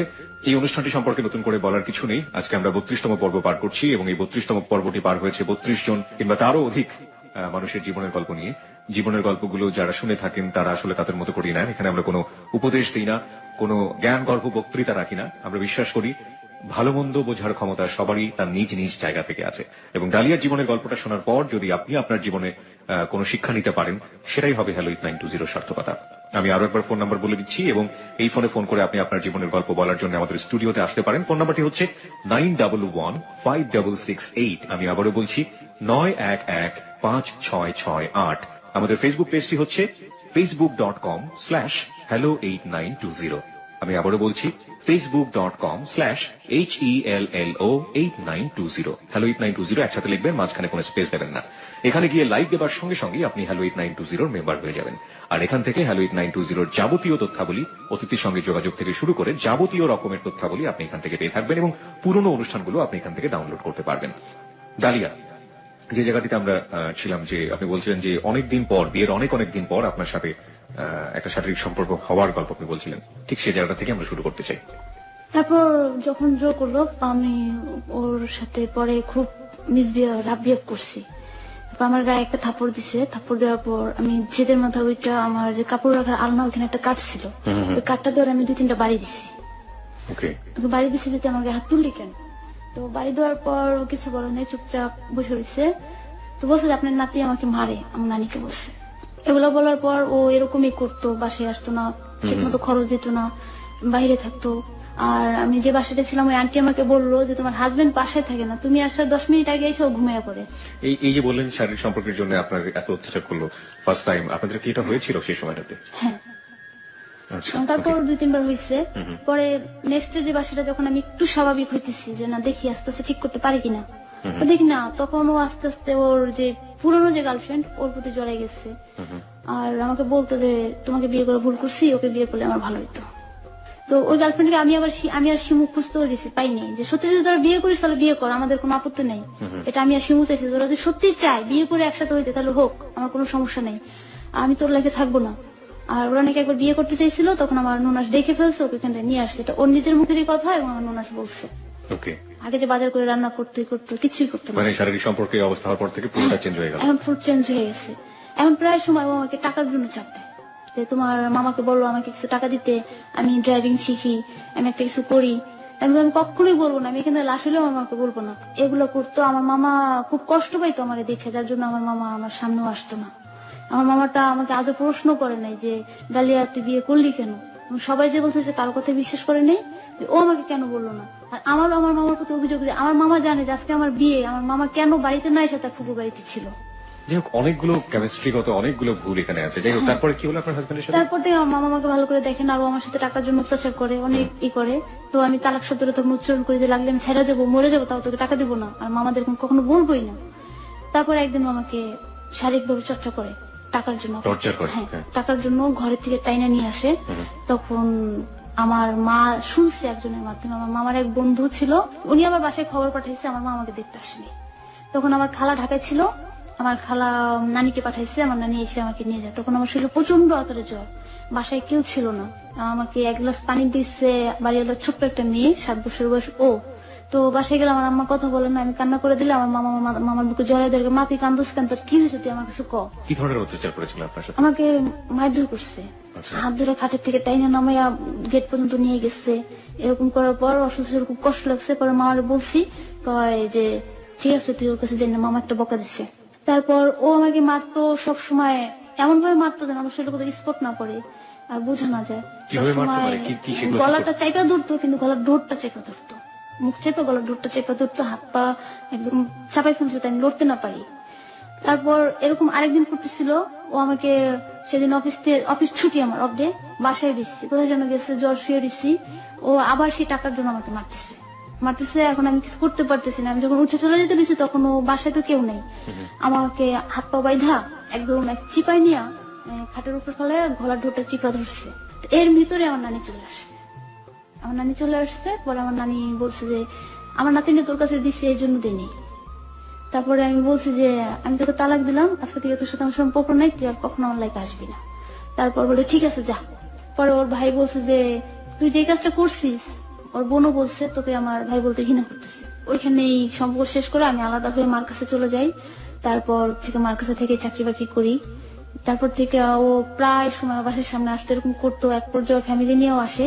আসার পর আমি বলছি যে আমি যে আপনার ছেলের কাছে যাবো, আমার লাইফে কোনো সিকিউরিটি নেই, আপনি দিবেন, আজ বাদে কালকে আপনি চলে যাবেন, আমি কোন ভরসায় যাবো? যার হাজবেন্ড নাই তার কেউ নেই। তারপর আর আমাকে জোর জবরদস্তি কেউ করেনি। তারপর না করে দেওয়ার পর চলে গেল। প্রায় সময় বাসার সামনে এসে ঘুরঘুর করতো, কান্নাকাটি করতো, আমি ওদের ফিরেও তাকাইতাম না। ও এক রাস্তা আসলাম, আরেক রাস্তায় আসতাম। তো একদিন ও আমার হাত ধরে টান দিছে। তারপর ওকে রাগ করার পর আমার হাত ছেড়ে দিয়ে চলে গেছে। তারপর থেকে আমি ওর সাথে আর কখনো যোগাযোগ করার চেষ্টা করিনি। মাঝখানে একবার আমাদের বাড়ি গেছে, বাড়ি যাওয়ার পর ও আমাকে বলতেছে তুমি চাকরি করবো, আমিও চাকরি করবো, দুজনের সংসার চলবো। আর আমার নানারা বলছে যে না, আমার নাতি চাকরি করবে না, তুমি যদি পুরোপুরি ওকে ভারবন করতে পারো তাহলে নিয়ে যাও, তা নাহলে না। যদি এটা পারো কালকের মধ্যে আসবে, আর কালকের মধ্যে যদি না আসো আর আমাদের সাথে যোগাযোগ করবা না। পরে সে ওই বাড়ি থেকে চলে আসে, চলে আসলে আর 2 দিন পর যোগাযোগ করে না। আমাকে প্রতি সাহসটা দেয়, বলো তুমি চাকরি করবা, তাহলে আমি তোমাকে নিয়ে আসি। তা আমি তাকে বলছি যে আমি তো আপনার কাছে কোনোদিনও যাবো না, এই কথাটা বলে আপনি সাহস পেলেন কোথেকে? তারপর ওর সাথে যোগাযোগ করিনি। যোগাযোগ না করার পর আমি গার্মেন্টস আবার সুন্দর মতো চাকরি করতেছি। তো দেখলাম যে গার্মেন্টস এর কাজকর্ম আমি তো ভালোই পারি, আমি যদি পড়াশোনা করি এখানে আরো ভালো কিছু করতে পারবো। তারপর ইচ্ছা শক্তি জাগলো যে আমি পড়াশোনাটা করব। তারপর আমার মাকে বলে আমি স্কুলে ভর্তি হই, পড়াশোনাটাও চালায়া যাই। কোন ক্লাসে? এই উন্মুক্ত থেকে এসএসসি দেওয়ার জন্য। ওকে ওকে। চাকরির পাশাপাশি। তারপর যেখানে চাকরি করি ওখানে বৃহস্পতিবার ছুটি, শুক্রবার ছুটি না। তাদেরকে আমি বলি, তারাও আমার এটাও মাইনা নেয়, ঠিক আছে তোমার শুক্রবার ছুটি, বৃহস্পতিবার দিন হাফ বেলা খোলা থাকলে কইরো। তারপর আমাকে এই যে মার্কেটিংটা অফার দেয়, তো আমি ভাবলাম ভালোই তো হয়। সবাই আমাকে বুঝাইতো তুমি কিছু পুঁজি করো, সব উড়াই ফেলতাম। আমি একটু ভাদাইমা কোয়ালিটির টাকা খরচ করে ফেলতাম বেশি। আমার বান্ধবীদের নিয়ে বের হলে দেখা গেছে যেদিন স্যালারি পেয়েছি 1/2 টাকা 2 বান্ধবী খাইতে খেতে শেষ করে ফেলছি, ওরটাও আমারটাও, দুজনেরটা শেষ করে ফেলছি। তো সবাই আমাদের বুঝাইতো। তারপর আমার ওটা ভালো লাগছে, মার্কেটিং প্ল্যানটা ভালো লাগার পর আমি ওখানে যোগ দিই। তারপর পাশাপাশি কাজ করতে করতে এক সময় আমি চিন্তা করলাম যে ফুল টাইম কাজ করবো। ফুল টাইম কাজ করতে গেলে আমার কিছু পুঁজি লাগবে। যে জায়গায় চাকরি করি ওইখান থেকে চাকরি আরেক জায়গায় চাকরি নিলাম, তার ডাবল স্যালারিতে। ওটাও কি গার্মেন্টস ছিল? ওটাও গার্মেন্টস ছিল। তো কিছু টাকা পুঁজি করে আমি চাকরি ছেড়ে দিয়া ফুল টাইম এটা করতে থাকি। এটা করতে করতে যে আগের গার্মেন্টস আমার যে বান্ধবী ছিল একটা, ওদের ফ্যামিলির সাথে একটা ভালো রিলেশন। আমি আমার বর্তমান লাইফে চলে আসছি, ওদের সাথে ভালো রিলেশন। ওর ভাই আবার মিডিয়ায় কাজ করে। আমি একটু জানতে চাই, বর্তমান লাইফে আসার আগে আপনার হাজবেন্ডকে কি আপনি এভাবেই রেখে দিলেন, তালাক দিয়ে? তাকে আমি ডিভোর্স দিয়ে দিলাম। ডিভোর্সটা কি আপনি হাতে কলমে দিলেন? মৌখিক ভাবে দিয়ে দিচ্ছি। শুধু মৌখিক ভাবে দিলেন? মৌখিক ভাবে দিল। সে প্রায় 4 বছর আমার কোনো খবর নেয় না। ওকে, যাই হোক, আমরা প্রসঙ্গে পরে যাচ্ছি। মানে মৌখিক ভাবে আপনি ডিভোর্সটা দিলেন, এবার আপনি বর্তমান লাইফে আসছেন। ওকে, বলেন। আমার বান্ধবীর ফ্যামিলির সাথে ভালো একটা সম্পর্ক। ওর যে ভাই মিডিয়ায় কাজ করে, কাজ করার পর বলে যে তুই একটু ওনার সাথে কথা বল, আমি তো ওনার শুটিং ছেড়ে চলে আসছি, তো আমার লজ্জা লাগতেছে, তুই কিছু বলে দে। তো আমি মাসুম আঙ্কেলকে কথা বলি। মাসুম আঙ্কেলটাকে? ওই প্রযোজক, ও জানার কাজ করতে মিউজিক ভিডিও। তো মাসুম আঙ্কেল খুব ভালো কথা বলতো। মাঝখানে 3 মাস কথা বলার পর ওনার সাথে আমার যোগাযোগ বিচ্ছিন্ন। পর ওনার ওয়াইফের সাথে কথা হয়েছে। তারপর মাসুম আঙ্কেলের সাথে যোগাযোগ করে প্রথম ওনার সাথে আমার অফিসের নিচে দেখা হয় মালিবাগ। উনি আমাকে প্রশ্ন করে তুমি কি মিডিয়ার সাথে জড়িত বা কাজ করতে চাও? আমি বললাম যে না, ভালো লাগে, ইচ্ছে করে। কি না, ভালো লাগে না, ইচ্ছে করে না, ভালো মিডিয়াটা ভালো না, যেটা করতেছো এটা করো। উনি মিডিয়াতে কাজ করলেন এবং বলছেন যে মিডিয়াটা ভালো না। হ্যাঁ, মেয়েদের জন্য ভালো না, এটা উনি আমাকে বলছে। উনি আমার মেয়ের দৃষ্টিকে দেখতো। তো তার আবার 4 মাস পর আমার বাসার পাশেই ওরা শুটিং করতেছিল। আঙ্কেল বলতেছে যে ডালিয়া আমিও তোমাদের বাসার পাশে চলে আসছি শুটিং এ, তোমার আসো, দেখে যাও শুটিং কিরকম, দেখে যাও, ভালো লাগবে। তো সেদিন আমার হাতে একটু সময় ছিল। আমি ঠিক আছে আঙ্কেল, আমি আসতেছি। তাই আমি অফিসে যে অবস্থায় আসছি ওই অবস্থায় চলে গেলাম। আঙ্কেল আমাকে রিসিভ করলো। রিসিভ করার পর ভিতরে নিয়ে চা খাওয়ার পর বলো যে ওই রুমে যা বসো, কারোর সাথে বেশি কথা বলার দরকার নেই, আমি ডাকলে তুমি আমার সাথে কথা বলো, কারোর যাওয়া দরকার নেই। তো যাওয়ার পর মেকআপ আমার ভয় ভয় লাগতেছিল যে কোথায় আসলাম, কি কাউকে তো চিনি না একমাত্র আঙ্কেলটা ছাড়া।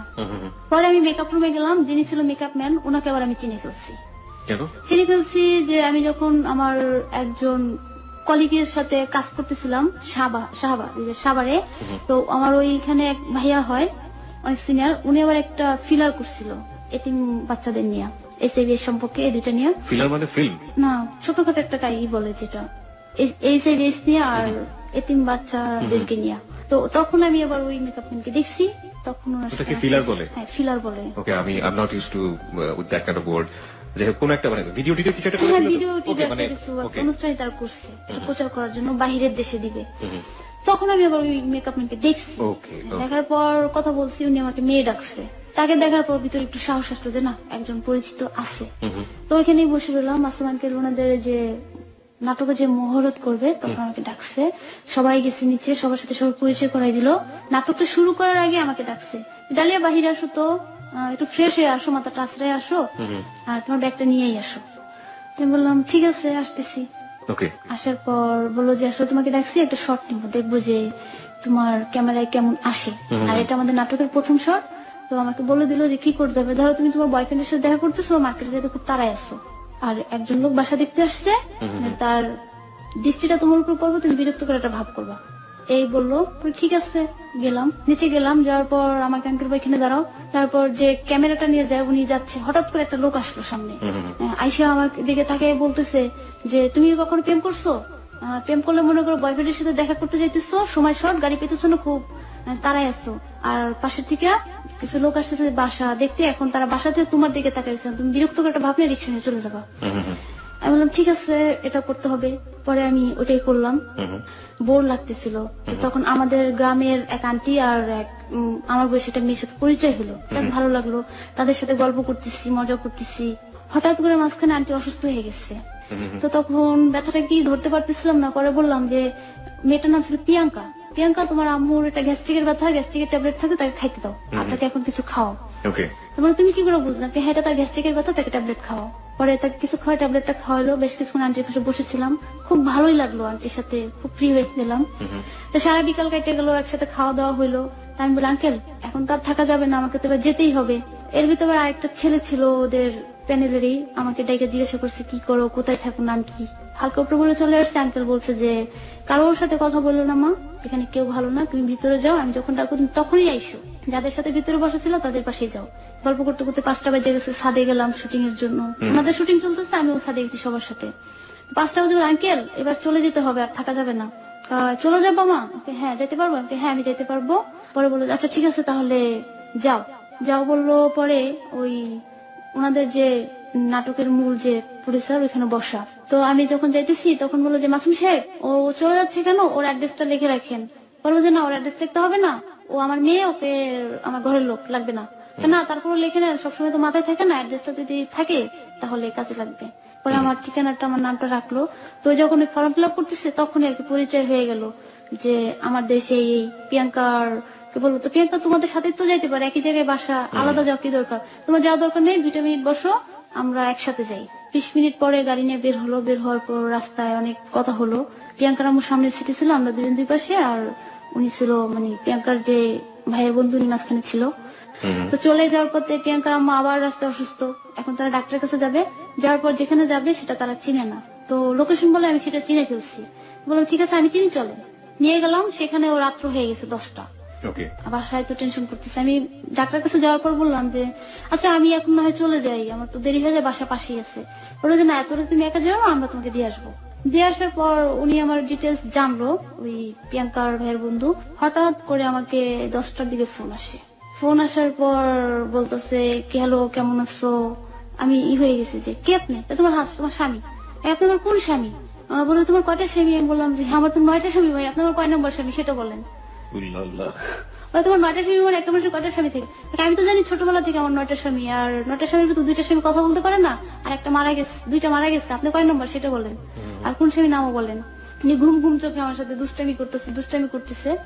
তো দেওয়ার পর এরকম আমি হাসতেছি যে উনি আমার স্বামী, অথচ কয় নম্বর স্বামী বলতে পারতেছে না। আমি বারান্দায় বলতেছি, হাসতেছি। আমার নানি পাশে, তুই কার সাথে কথা বলিস? কিছুক্ষণের ভিতরে ওনার আরেকটা ফোন আসছে। আমি বললাম আমার অফিসের ফোন। আমি আপনার ফোনটা রাখেন, আমার ফোন আসছে। এখন অফিসের ফোন মনে করে রিসিভ করে দিই যে ওনাদের প্যানেলে যে কথা বলছিল যে লোক, উনি আমাকে কথা বলতেছে কেমন আছো, ভালো। তো উনি আমাকে প্রপোজ করলো। প্যানেলে কথা বলেছিল কোন লোক, সেটা কোনটা? ওনাদেরই হবে, সহকারী হবে। আমি তো আর অত ভাবে চিনি না যে তুমি কি মিডিয়ায় কাজ করবা, মিডিয়ায় কাজ করার ইচ্ছা আছে। আরো একটা ফোন এবং সে সরাসরি প্রপোজ করে বলতেছে যে মানে যে media- আমি একটু পরিষ্কার করি আমাদের শ্রোতাদের জন্য, ওরা কনফিউজ হয়ে যাবে কারণ এত বেশি লোকজন ক্যারেক্টার এই গল্পের মধ্যে আছে। মানে আপনি যে প্যানেলে একটু আগে কাজ করে এসেছেন একদিন আগে, সেই প্যানেলের একজনের সাথেই কথা বলছিলেন আপনি, আমরা ধরে নিচ্ছি কে ছিল সেটা আমরা একটু পরে পরিষ্কার করবো। আর আরেকটা ফোন যেটা আপনি মানে স্ট্যান্ড বাই রিসিভ করলেন, সেটা ওই প্যানেলেরই আরেকজন যে আপনাকে ফোন দিয়ে সরাসরি প্রপোজ করে বসছে। ওকে, জান তারপর প্রপোজটা এরকম করছে যে তুমি কি মিডিয়ায় কাজ করবা, যদি কাজ করতে চাও তাহলে আমি তোমাকে সহযোগিতা করবো, উপর উঠে দেবো, আর বিনিময়ে তুমি আমাকে কি দিবা। আমি আশ্চর্য কোয়ালিটির মানুষ তো আপনি, আমার কাছে জানতে চাইছেন যে আমার ইচ্ছা আছে কিনা। আপনি আমাকে প্রপোজ করলেন, বলে যে কেন তোমার কাজ করেছি, জি না আমি মিডিয়ায় কাজ করেছি না, আর আমি কাজ করতে ওইখানে যাইনি। ঠিক আছে, এবার ফোনটা রেখে দেন। পরে লাইনটা কেটে দিচ্ছে, আবার সেই ফোন আসছে, আবার রিসিভ করলাম। আমি তো হাসতেছি যে উনি আমার সাথে ফান করতেছে। এবার আমি তার টোনটা ধরে ফেলছি, তার যে ঘুম ঘুম ভাব ছিল ওটা কেটে ধরছি। তাই বললাম আপনি কি অমুক ভাই? বলে যে অমুকটা কে, এটা আবার কয় নাম্বার সেমি, আগে ফান ছেড়ে দেন, আপনি কি অমুক বলে কথা বলেন না, তারপর ফোন দিয়ে না আমি ফোনটা রাখলাম। তারপরে লাইন কেটে দিয়ে উনি আবার গ্রামীণ থেকে ফোন দিচ্ছে, ওনার যেটা আমি চিনি। এখন বলতেছে তুমি কার সাথে কথা বলতেছে হ্যান ত্যান। তো বললো যে কে ফোন দিচ্ছে, তো বললাম যে আপনাদের প্যানেলের একজন আমাকে এরকম ফোন দিচ্ছে। কি বলে তুমি কনফারেন্স করে দাও, সেটা তো আমি পারি না, এইভাবে করো। তো করলো, ওই লোকটা বুঝা যায়। তো বুঝে যাওয়ার পর আর কথা হয় না, ওইখানে ব্রেকআপ। পরে আমাকে 12টার দিকে বলে যে ডালিয়া প্রিয়াঙ্কার আম্মুকে কিছু চেক আপ করাতে হবে, তুমি যদি একটু কাইন্ডলি নিয়ে যাইতা, আমি তো এখানে কাজে ব্যস্ত হয়ে পড়ছি, ওর ভাইও নাই, ওরা তো চিনে না। এখন আমি বললাম যে ভাইয়া বিকেলে আমার 5টার দিকে প্রোগ্রাম আছে, এখন ওইখানে গেলে আমার অনেক সময় লেগে যাবে, আমি কিভাবে কি করবো। তো বললো যে তোমার কিচ্ছু করতে হবে না, তুমি শুধু ওদেরকে যে জায়গায় ট্রিটমেন্ট করতে হবে ওই জায়গাটায় নিয়ে ছেড়ে দিয়ে আসবা। পরে 3টার দিকে চলে গেলাম, যাওয়ার পর ওইখানে ওদের সবকিছু কমপ্লিট করে দিলাম। তো এখন ওদের যে টাকাটা লাগবে বলতেছে যে ডালিয়া, মানে উনি প্রিয়াঙ্কাকে ফোন না দিয়ে আমাকে ফোন দিতেছে। ডালিয়া ওদের যে ছেলেটা ফোন দিচ্ছে ওর নামটা একটু বলবেন? হৃদয়।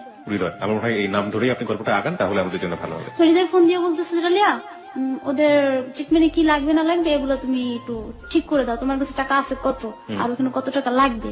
তো আমি পরে বললাম আচ্ছা ঠিক আছে আমি করে দিতেছি। তো সবকিছু ঠিকঠাক করে দিয়ে আমি বললাম আন্টি এবার আপনারা থাকেন, আমি যাই, আমার তো কাজ আছে। তা আন্টিও আমাকে আসতে দিচ্ছে না, প্রিয়াঙ্কাও আসতে দিতেছে না। তো প্রিয়াঙ্কার সাথে গল্প করতে করতে অনেক ফ্রি হয়ে গেছি। প্রিয়াঙ্কার লাইফের কথা আমাকে বললো, শুনলাম ওর একটা অ্যাক্সিডেন্টের কথা বলছে, তারপর ওর কথা বলছে যে ওকে হৃদয় ভাই ওকে পছন্দ করে কিন্তু প্রিয়াঙ্কা ওকে পছন্দ করে না, কিন্তু এখন দুজনেই এমনি ফ্রেন্ডের মধ্যে হালকা পাতলা কথা বলে। তো 5টা বেজে যায়, আবার আমি ফোন দিয়ে ভাই আমি চলে যাই, বলে যে না আরেকটু বসো আমি আসতেছি। হৃদয় ভাই আমার অনুষ্ঠানের সমস্যা হয়ে যাবে, আর এই অনুষ্ঠানটা যদি মিস করি আমার সমস্যা হবে, অফিসের অনেক সমস্যা হয়ে যাবে। বলে যে একটু বসো। তো আমি জানি 6টা বাজে অনুষ্ঠান আমার শুরু করতেই হবে, 5টায় টাইম দেওয়া। তো উনি আসতে আসতে রাত 9টা বাজে ফেলতে, সেদিন আর আমি অনুষ্ঠানে যাইতে পারিনি। আমার অনুষ্ঠানটা সমস্যা হয়েছে। তো আমার যে সহকারী ছিল উনি সেদিন অনুষ্ঠানটা চালাইয়া নিচ্ছে। তো সেদিন প্রিয়াঙ্কারা চলে যায়, তারপরে নিয়মিত এরকম কথা বলতে থাকি প্রায় সপ্তাহখানিক ওভার। হঠাৎ একদিন ফোন করে সে আমাকে, তখন আমরা বন্ধু ফ্রেন্ড হয়ে গেছি, কান্না করতেছে, প্রচন্ড আকারে কান্না করতেছে। হ্যাঁ, কি হয়েছে আপনি কান্না করতেছেন কেন, কি হয়েছে? আমি কান্না করতেছি, আমার খুব কষ্ট হইতেছে। কেন কষ্ট হইতেছে সেটা তো ফোনে বলা যাবে না, সেটা সরাসরি শুনতে হবে। আমি সরাসরি শুনতে হলে আমি এখন আসতে পারবো না, আমি এখন কাজ নিয়ে ব্যস্ত। অনেক কান্না করতেছে। তারপরে বললাম আচ্ছা ঠিক আছে পরে শুনবো না। পর সেদিন আমার মালিবাগে কাজ থেকে, তা আমি বললো যে তা রামপুরে আসো। আমি রামপুরে চিনি না, রামপুরে কিভাবে যেতে হয়। তো বললো তোমার অফিসটা কোথায়? আমি বললাম মালিবাগ, তুমি ওইখানেই আসো। মালিবাগ আসলে ও আমাকে বলে যে রিক্সা নাও, রিক্সা নিয়ে রামপুরা আসো। রামপুরা যায় নামলাম, আমাকে রিসিভ করে বাসায় নিয়ে গেল। বাসায় ওর বিয়ে ছিল, টিপু হয়েছিল আর ও ছিল, ঘর দুয়ার অগুছালো, আর ওর চোখ মুখ ফুলা হৃদয়ের। টিপুটা ওর বিয়াই ফ্রেন্ড দুইটাই। তো ঘরে বসে অনেক কান্না করলো, প্রায় আধা ঘন্টার মতো কান্না করলো ওদের সামনে। টিপুবের পাশের রুমে ছিল, অফিস টু বাসা তো ওদের। তো আপনি এরকম অপরিচিত একজনের বাসায় চলে গেলেন? তখন ওর সাথে আমার বন্ধুত্বটা খুব ভালো হয়েছে, এই জন্য এরকম বিশ্বাসও চলে আসছে আমার প্রতি। ওর বন্ধুত্ব করার একটাই কারণ ছিল যে প্রিয়াঙ্কাদের প্রতি যে আমার একটা ছিল, এই জন্য হয়তো আমার সাথে বন্ধুত্ব করছে। তারপর গেলাম, যাওয়ার পর কথাগুলো শুনলাম, ও কাঁদতেছে। এক পর্যায়ে প্রশ্ন করি কান্না হইতেছে কেন, এতদিন ধরে বন্ধুত্ব চলতেছে, কখনো বলেন না, আজকে হঠাৎ কান্না করতেছেন। পরে বললো যে ওর গার্লফ্রেন্ড ওয়াইফ, হ্যাঁ ওর ওয়াইফ ওকে ছেড়ে চলে গেছে। হ্যাঁ, বিবাহিত ছিল। হ্যাঁ বিবাহিত ছিল। ওকে। যে ও লাইফ থেকে চলে গেছে, ওকে এভাবে বিয়ে করছে, এখন ও আরেকজনের সাথে সম্পর্কে জড়ায় আমাকে ছেড়ে চলে গেছে, ডিভোর্স লেটার পাঠিয়ে দিচ্ছে। ডিভোর্সের কাগজ তো আমি কখনো দেখিনি, সেটা কি? যাক বলছে, শুনছি, তো কি হয়েছে আপনি দিচ্ছেন? বলে যে না আমি তো দেইনি, ও তোমাকে ডিভোর্স দিছে, তো এখন আছে কোথায়? ও আছে কোথায় তাও আমি জানি না। এগুলো বলে কান্নাকাটি করতেছে। কান্নাকাটি করার পর আমাকে জড়াইয়া ধরে বসে রয়েছে, আমার কোলে মাথা রেখে শুয়ে রয়েছে। তাই আমি বললাম, দাঁড়ান, আপনি খুব ফোর্সফুলি এবং খুব দ্রুত যাচ্ছেন। একজন বন্ধুকে, ফিমেল ফ্রেন্ডকে এভাবে জড়ায় ধরে আপনার কোলে মাথা রাখতেছে, ফ্রেন্ডশিপের লেভেলটা আসলে কি ছিল? আমি বলতেছি না যে আপনারা এটা করেন না, আমি বলতে চাচ্ছি যে ফ্রেন্ডশিপের লেভেলটা কি ছিল। আরেকটা জিনিস যেটা, সেটা হচ্ছে যে ও কি বিবাহিত ছিল সেটা আপনি জানতেন, আগে জানতেন না? আমি সেদিনই জানলাম, সেদিনই ফার্স্ট ওই জানলেন। মুহূর্তে জানলাম। আপনাকে জড়িয়ে ধরার ব্যাপারটা কি সেদিনই ফার্স্ট ঘটেছে না তার আগেও? সেদিনই ফার্স্ট। ও আমি আচমকা? খাটে বসা, ও চেয়ারে বসা, তো চেয়ারের উপরে থেকে আমার পার উপরে মাথা রেখে আমার কোমরটা ধরে ও কান্না করে। আপনি সেটা প্রশ্রয় দিলেন? তো অনেক কান্না করতেছে। আপনার কিছু করার ছিল না এরকম ব্যাপার? অনেক কান্না করতেছে, হ্যাঁ। আচ্ছা। তো তারপর সব কথা বললো, বলার পর শুনলাম, পরে আমি তাকে সান্ত্বনা দিলাম যে সমস্যা নেই, আপনি যদি ডিভোর্স দেন নেই, তার ভুল বুঝতে পারলে সে চলে আসবে। তো বললো যে ডিভোর্স তো দিয়ে দিছে, ও তো আর আসবে না, ওর তো আমার সাথে যোগাযোগ করে না, ও কোথায় আছে আমি জানি না। আর আমিও এখন ওর জন্য কোনো কাজকর্ম করতে পারি না, কিছুই করতে পারি না, আমি স্বাভাবিক না, অস্বাভাবিক। তো তাছাড়া এখন কি করার, এখন এটা আপনার মাইনে নিতে হবে। আমি একটু আরেকটু পরিষ্কার করতে চাই আমাদের শ্রোতাদের, কারণ এখান থেকে স্টোরিটা অনেকটাই খটকা লাগবে সবার কাছে। আপনি আসলে যেভাবে বলছেন সেটা আপনার বলার স্টাইল। একজন মানুষ বন্ধু হলেও অপরিচিত, মানে এই জায়গাটাই তো অপরিচিত, কারণ একটা ছেলে একটা মেয়ের শরীর ছোঁয়াটা অনেক বড় একটা ব্যাপার আমাদের দেশের কালচারে। তো আপনাদের মধ্যে যে ফ্রেন্ডশিপটা ছিল সেখানে এই ধরনের বন্ধন ছিল কিনা, যে আপনি ও হঠাৎ করে করলো এবং আপনি অপ্রস্তুত হয়ে গেলেন, যে আপনার যেভাবে বলছেন যে যেভাবে আপনাকে জড়িয়ে ধরে কাঁদছে এবং ওর বাসার মতো ওর বাসাতে নিয়ে গিয়ে, সেখানে তো আপনার এক ধরনের প্রথম গেলেন আপনি, একটা সন্দেহ হতে পারতো, এক ধরনের আশঙ্কাও হতে পারতো। আবার যে অবস্থাতে কান্নাকাটি করছে সেটা খুব আপনজন, বন্ধুত্ব তো ঠিক আছে, মানে খুব বেশি আপনজন না হলে ওই ধরনের সিচুয়েশনে ফেস করাটা যায় না। তো আপনি কি মানে মেন্টালি প্রিপেয়ার ছিলেন সেই অবস্থাটার জন্য, নাকি ওরকম করাতে আপনি ঘাবড়ে গিয়েছিলেন? প্রথম অবস্থায় ঘাবড়ে গেছি। আচ্ছা। ঘাবড়েছি, কিন্তু আপনি বাধা দেননি? না, ও চেয়ারের উপর বসে আমার পার উপরে মাথা রেখা। আপনি বাধা দেননি? বাধা দেয়নি, কান্না করতেছে। কেন বাধা দেননি? দেয়নি। অনেক কান্না করতেছে, অনেক, মানে Okay. চেয়ার থেকে ভাঙিয়ে পড়ে গেছে গায়ে, এই অবস্থা। শোনার পর আমি রুম থেকে বের হলাম। বের হওয়ার পর টিপু ভাই আবার আমাকে বললো যে আসলে ডালিয়া, ও না এরকম হয়ে গেছে, কিন্তু কি করা যায় বলো। কতদিন পরে আপনি বাসায় গিয়েছিলেন এই সম্পর্কের? 15 দিন। 15 দিনের মাথায় এত দ্রুত আপনার কোলে মাথা রাখলো, ব্যাপারটা কেমন হয়ে গেল? ওকে, হোয়াট যা হয় তা 15 মিনিটেই হয়। ওকে, যাই হোক, খুব তারপর তাড়াতাড়ি মানুষের সাথে মিশে যেতে পারে। হোয়াট এভার ইট ইজ, আমরা আসলে কোনো কিছুই জীবনের গল্পে আসলে কোনো কিছুই আমরা ইকুয়েশনে বাঁধতে চাই না। আমরা মনে করি না যে আসলে 15 মাস দরকার একটা সম্পর্ক করার, 15 বছরের জন্য। আপনার ক্ষেত্রে যেটা 15 দিনে হয়েছে আমরা সেটাই বিশ্বাস করবো। হ্যাঁ, ঠিক তো আছে। ওইভাবে সম্পর্ক গড়ে ফেলছে। তারপরে আমি সেদিন ও আমার কোলে মাথা রেখে অনেকক্ষণ শুয়েছিল, ওকে সান্ত্বনা দিয়ে আমি চলে আসি। চলে আসার পর তারপর থেকে একটু একটু কথা হয়, ও স্বাভাবিকভাবে কাজ করতে থাকে, আমার সাথে কথা বলতে থাকে, হাসতে থাকি, মজা করতে থাকি। এরকম করতে করতে আরেকদিন বাসায় গেলাম। না, সেদিন বাসায় যাইনি। আরেকদিন আমি আমার অফিসে যাচ্ছি, ওদের যে নাটক ওটার এডিটিং হবে। তো বলতেছে তুমি কোথায়? আমি বললাম আমার অফিসে। বলে চলো আমার নাটকের এডিটিং হবে। আমি বললাম না, আমি যেতে পারবো না, আমার তো কাজ আছে। না, তোমার যাইতেই হবে, না হলে আমি এডিটিং এ যাবো না। না, আমি যাবো না। মাসুম আঙ্কেলকে ফোন করে বললো যে না, ওর আসা দরকার নেই। আমি বললাম যে না, আমি যাবো না। পরে আমার অফিসের সামনে থেকে অফিসে এসে আমাকে নিয়ে যায়, এডিটিং এর ওখানে নিয়ে যায়। নিয়ে গেলে দেখি ওদের ইটা। দেখার পর ওখানে ছিলাম সন্ধ্যা 7টা-8টা পর্যন্ত। থাকার পর আঙ্কেলটা বলতেছে, আঙ্কেল 22 তারিখে তো শুটিং আছে, মিউজিক ভিডিও, ওখানে কিন্তু ডালিয়াকে নিয়ে যাইতেই হবে, আর ডালিয়া যদি না যায় আমি কিন্তু এটা ক্যান্সেল করে দেবো। তুমি কি পাগল হয়েছো নাকি যে আমি ওকে এখানে নিয়ে যাবো? ক্যান্সেল হবে কেন? পাগলামি ছেড়ে দাও। আমি আবার এই কথাটাই বলছি। বলার পর যে না, ওকে তো যাইতেই হবে, ও না গেলে তো এটা হবেই না। ও আপনাকে আসলে এতটা বেশি ফিল কেন করতো, কোন দিক থেকে করতো? সেটা তো আমি তখনও বুঝিনি আপনি? নাই। Okay. আমি জানতাম ও আমার খুব ভালো ফ্রেন্ড এবং ওর কষ্টগুলো আমার সাথে শেয়ার করে, এবং আপনিও আপনার কষ্টগুলো তার সাথে শেয়ার করতে আমার পারেন। তো তখন কোনো কষ্ট নেই, আমি তো খুব হ্যাপি। আপনি আপনার পাস্ট লাইফও তখনও বলেননি তাকে? আমার পাস্ট লাইফটা আমি তখন ভুলে গেছি। মানে আপনি এটা মনেই করতে চান না? মনে করতেছি না। কারণ কি, যে ওই পাস্ট লাইফ থেকে আসার পর আমার ফ্যামিলি অত্যন্ত ভালোবাসতো আর আমাকে সবসময় স্বাভাবিক রাখতো। মাঝে মাঝে একটু চর্চা করতো আমার মা আর নানি, যখন করতো তখনই কষ্ট হইতো। এছাড়া আপনি ওটা মনে করার এছাড়া চেষ্টা মনে করেন? হতো না। যখন আমি মার্কেটিং এ জড়াই গেছি, 24 ঘন্টা আমার মার্কেটিং নিয়ে কাজ আর পরিকল্পনা নিয়ে কাজ, কিভাবে করা যায়। ওকে, দেন তারপর এডিটিং এ গেলাম। 22 তারিখে শুটিংটাও ক্যান্সেল করে 19 তারিখে হওয়ার কথা। পরে লাস্টে আঙ্কেল বলে ঠিক আছে ডালিয়া তুমি চলো। আমি বললাম আমার পক্ষে কোনোভাবেই সম্ভব না। বলে তুমি বাসায় ফিরে যাবা, কোথাও আমাদের নাইট করতে হবে না, তুমি চলো। পরে ঠিক আছে আঙ্কেল যাবো। গেলাম। প্রথম দিন শুটিং হলো আমাদের রাজবাড়িতে। এটা ইসের ময়মনসিং নাকি বলে ওই রাজবাড়িতে, জমিদার বাড়ি, রাজবাড়ি না, ওই বাড়িতে শুটিং হলো। শুটিং হওয়ার পর আমার মামা আমাকে ফোন দিচ্ছে ওই শুটিং স্পট থেকে, বললো যে তুমি কোথায়, তাড়াতাড়ি বাসায় আসো। এর ভিতর আবার ওই হৃদয়ের ব্যাপারটা নিয়ে আমার বাসায় একটু নাড়াচাড়া পড়ছে। কি জেনেছে বাসায় আপনার? নাড়াচাড়া পড়ছে কি, আমি একটু বেশি দুষ্টামি করতাম। আমাকে কেউ প্রপোজ করলে আমি বলতাম যে আমার হাজবেন্ড আছে তো বাহিরে, এই সেই। আর আমার পাশের রুমে সিনিয়র আপু ছিল, আর আমার 2টা বোন ছিল। আমরা 4 জন মানে সিনিয়র জুনিয়র বুঝতাম না, খুব মজা করতাম।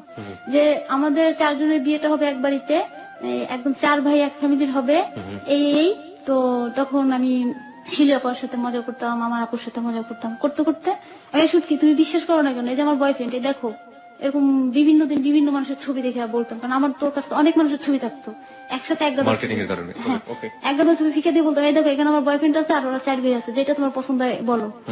তো এরকম দুষ্টামি করতে করতে আমার মা সন্দেহ করার কারণ হচ্ছে যে আমার এক মামাতো ভাই আমাকে পছন্দ করে, বিয়েও করতে চায়। সেটা আমার প্রথম অ্যাক্সিডেন্টের আগেই। তার সাথে একবার আমার ঝগড়া হয়, হালকা পাতলা কথা কাটাকাটি। সে বলছিল যে ঢাকায় যাওয়া থেকে তারা খারাপ। আমি তাহলে আমার মা ঢাকায় থাকে, আমার মা খারাপ, আর আমার মা খারাপ মানে আমরাও খারাপ, আপনার কোনোদিন আমাদের সাথে যোগাযোগ করবেন না, এটুকু বলে সংক্ষেপ করে দিলে। তো আমার মার তারপর পক্ষর ইচ্ছা যে ওর সাথে আমার বিয়ে দেবে, ওর সাথে আমার বিয়ে দেবে। আর আমি চাই আমি কোনোদিনও বিয়ে করবো না, মানে ওকে আমার ভালো লাগে না, ওকে আমি সবসময় আমার বড় ভাই হিসেবে দেখছি। আর আমি গ্রামে থাকা অবস্থা আমার পড়াশোনায় অনেক ডিস্টার্ব করছে। ঠিক আছে, হৃদয়ের ব্যাপারটা কিভাবে জানলো? ওইটাই আমার মা পরে ওই যে মামাতো ভাইটা আবার আমাদের সাথে মার্কেটিং এ জড়ায় যায়, গেলে আমাদের সিনিয়র ছিল, সিনিয়রদের সাথে এটা শেয়ার করে যে আমি ওকে বিয়ে করবো, যদি বিয়ে করে আমি ঠিক মতো কাজ করবো, তা নাহলে আমি করবো না। তখন আমার সিনিয়ররাও আমাকে চাপ দেয়, আমার মাকে বিভিন্ন ভাবে বুঝায় যে ওর সাথে কারো অ্যাফেয়ার আছে। আসলেই কিন্তু কিছু না, আমি যতটুকু সময় পেলাম কাজ দেখতাম, নাহলে বাসায় বসে বসে টিভি দেখতাম। মানে আমার মার্কেটিং এর যে সিনিয়র আছে উনি আমার মাকে ফোন করে বললো যে আন্টি আজকে মানে ডালিয়ার বয়ফ্রেন্ড আসবে, ডালিয়া তো এখন অফিসে আসেনি। ফোন তখন আমি কন্টিনিউ চালাই না, আমি যদি অফিসে যেতে লেট করি ফোনটা আম্মুকে দিয়ে দিই, না তুমি যাও, যদি কেউ ফোন করে কথা বললো। সেই ফোন নম্বরে আমার সিনিয়র করছে কি যে পাশের রুমে যেয়া এক আঙ্কেলের নাম্বার দেন, আমার বাবার বয়সী, যে আমাকে মেয়ের মতো জানে, তার ফোন দিয়ে ফোন করে আন্টি আমার আম্মুর সাথে উল্টাপাল্টা কথা বলছে। আমার মতো রাগ, হ্যাঁ বয়ফ্রেন্ড সাথে।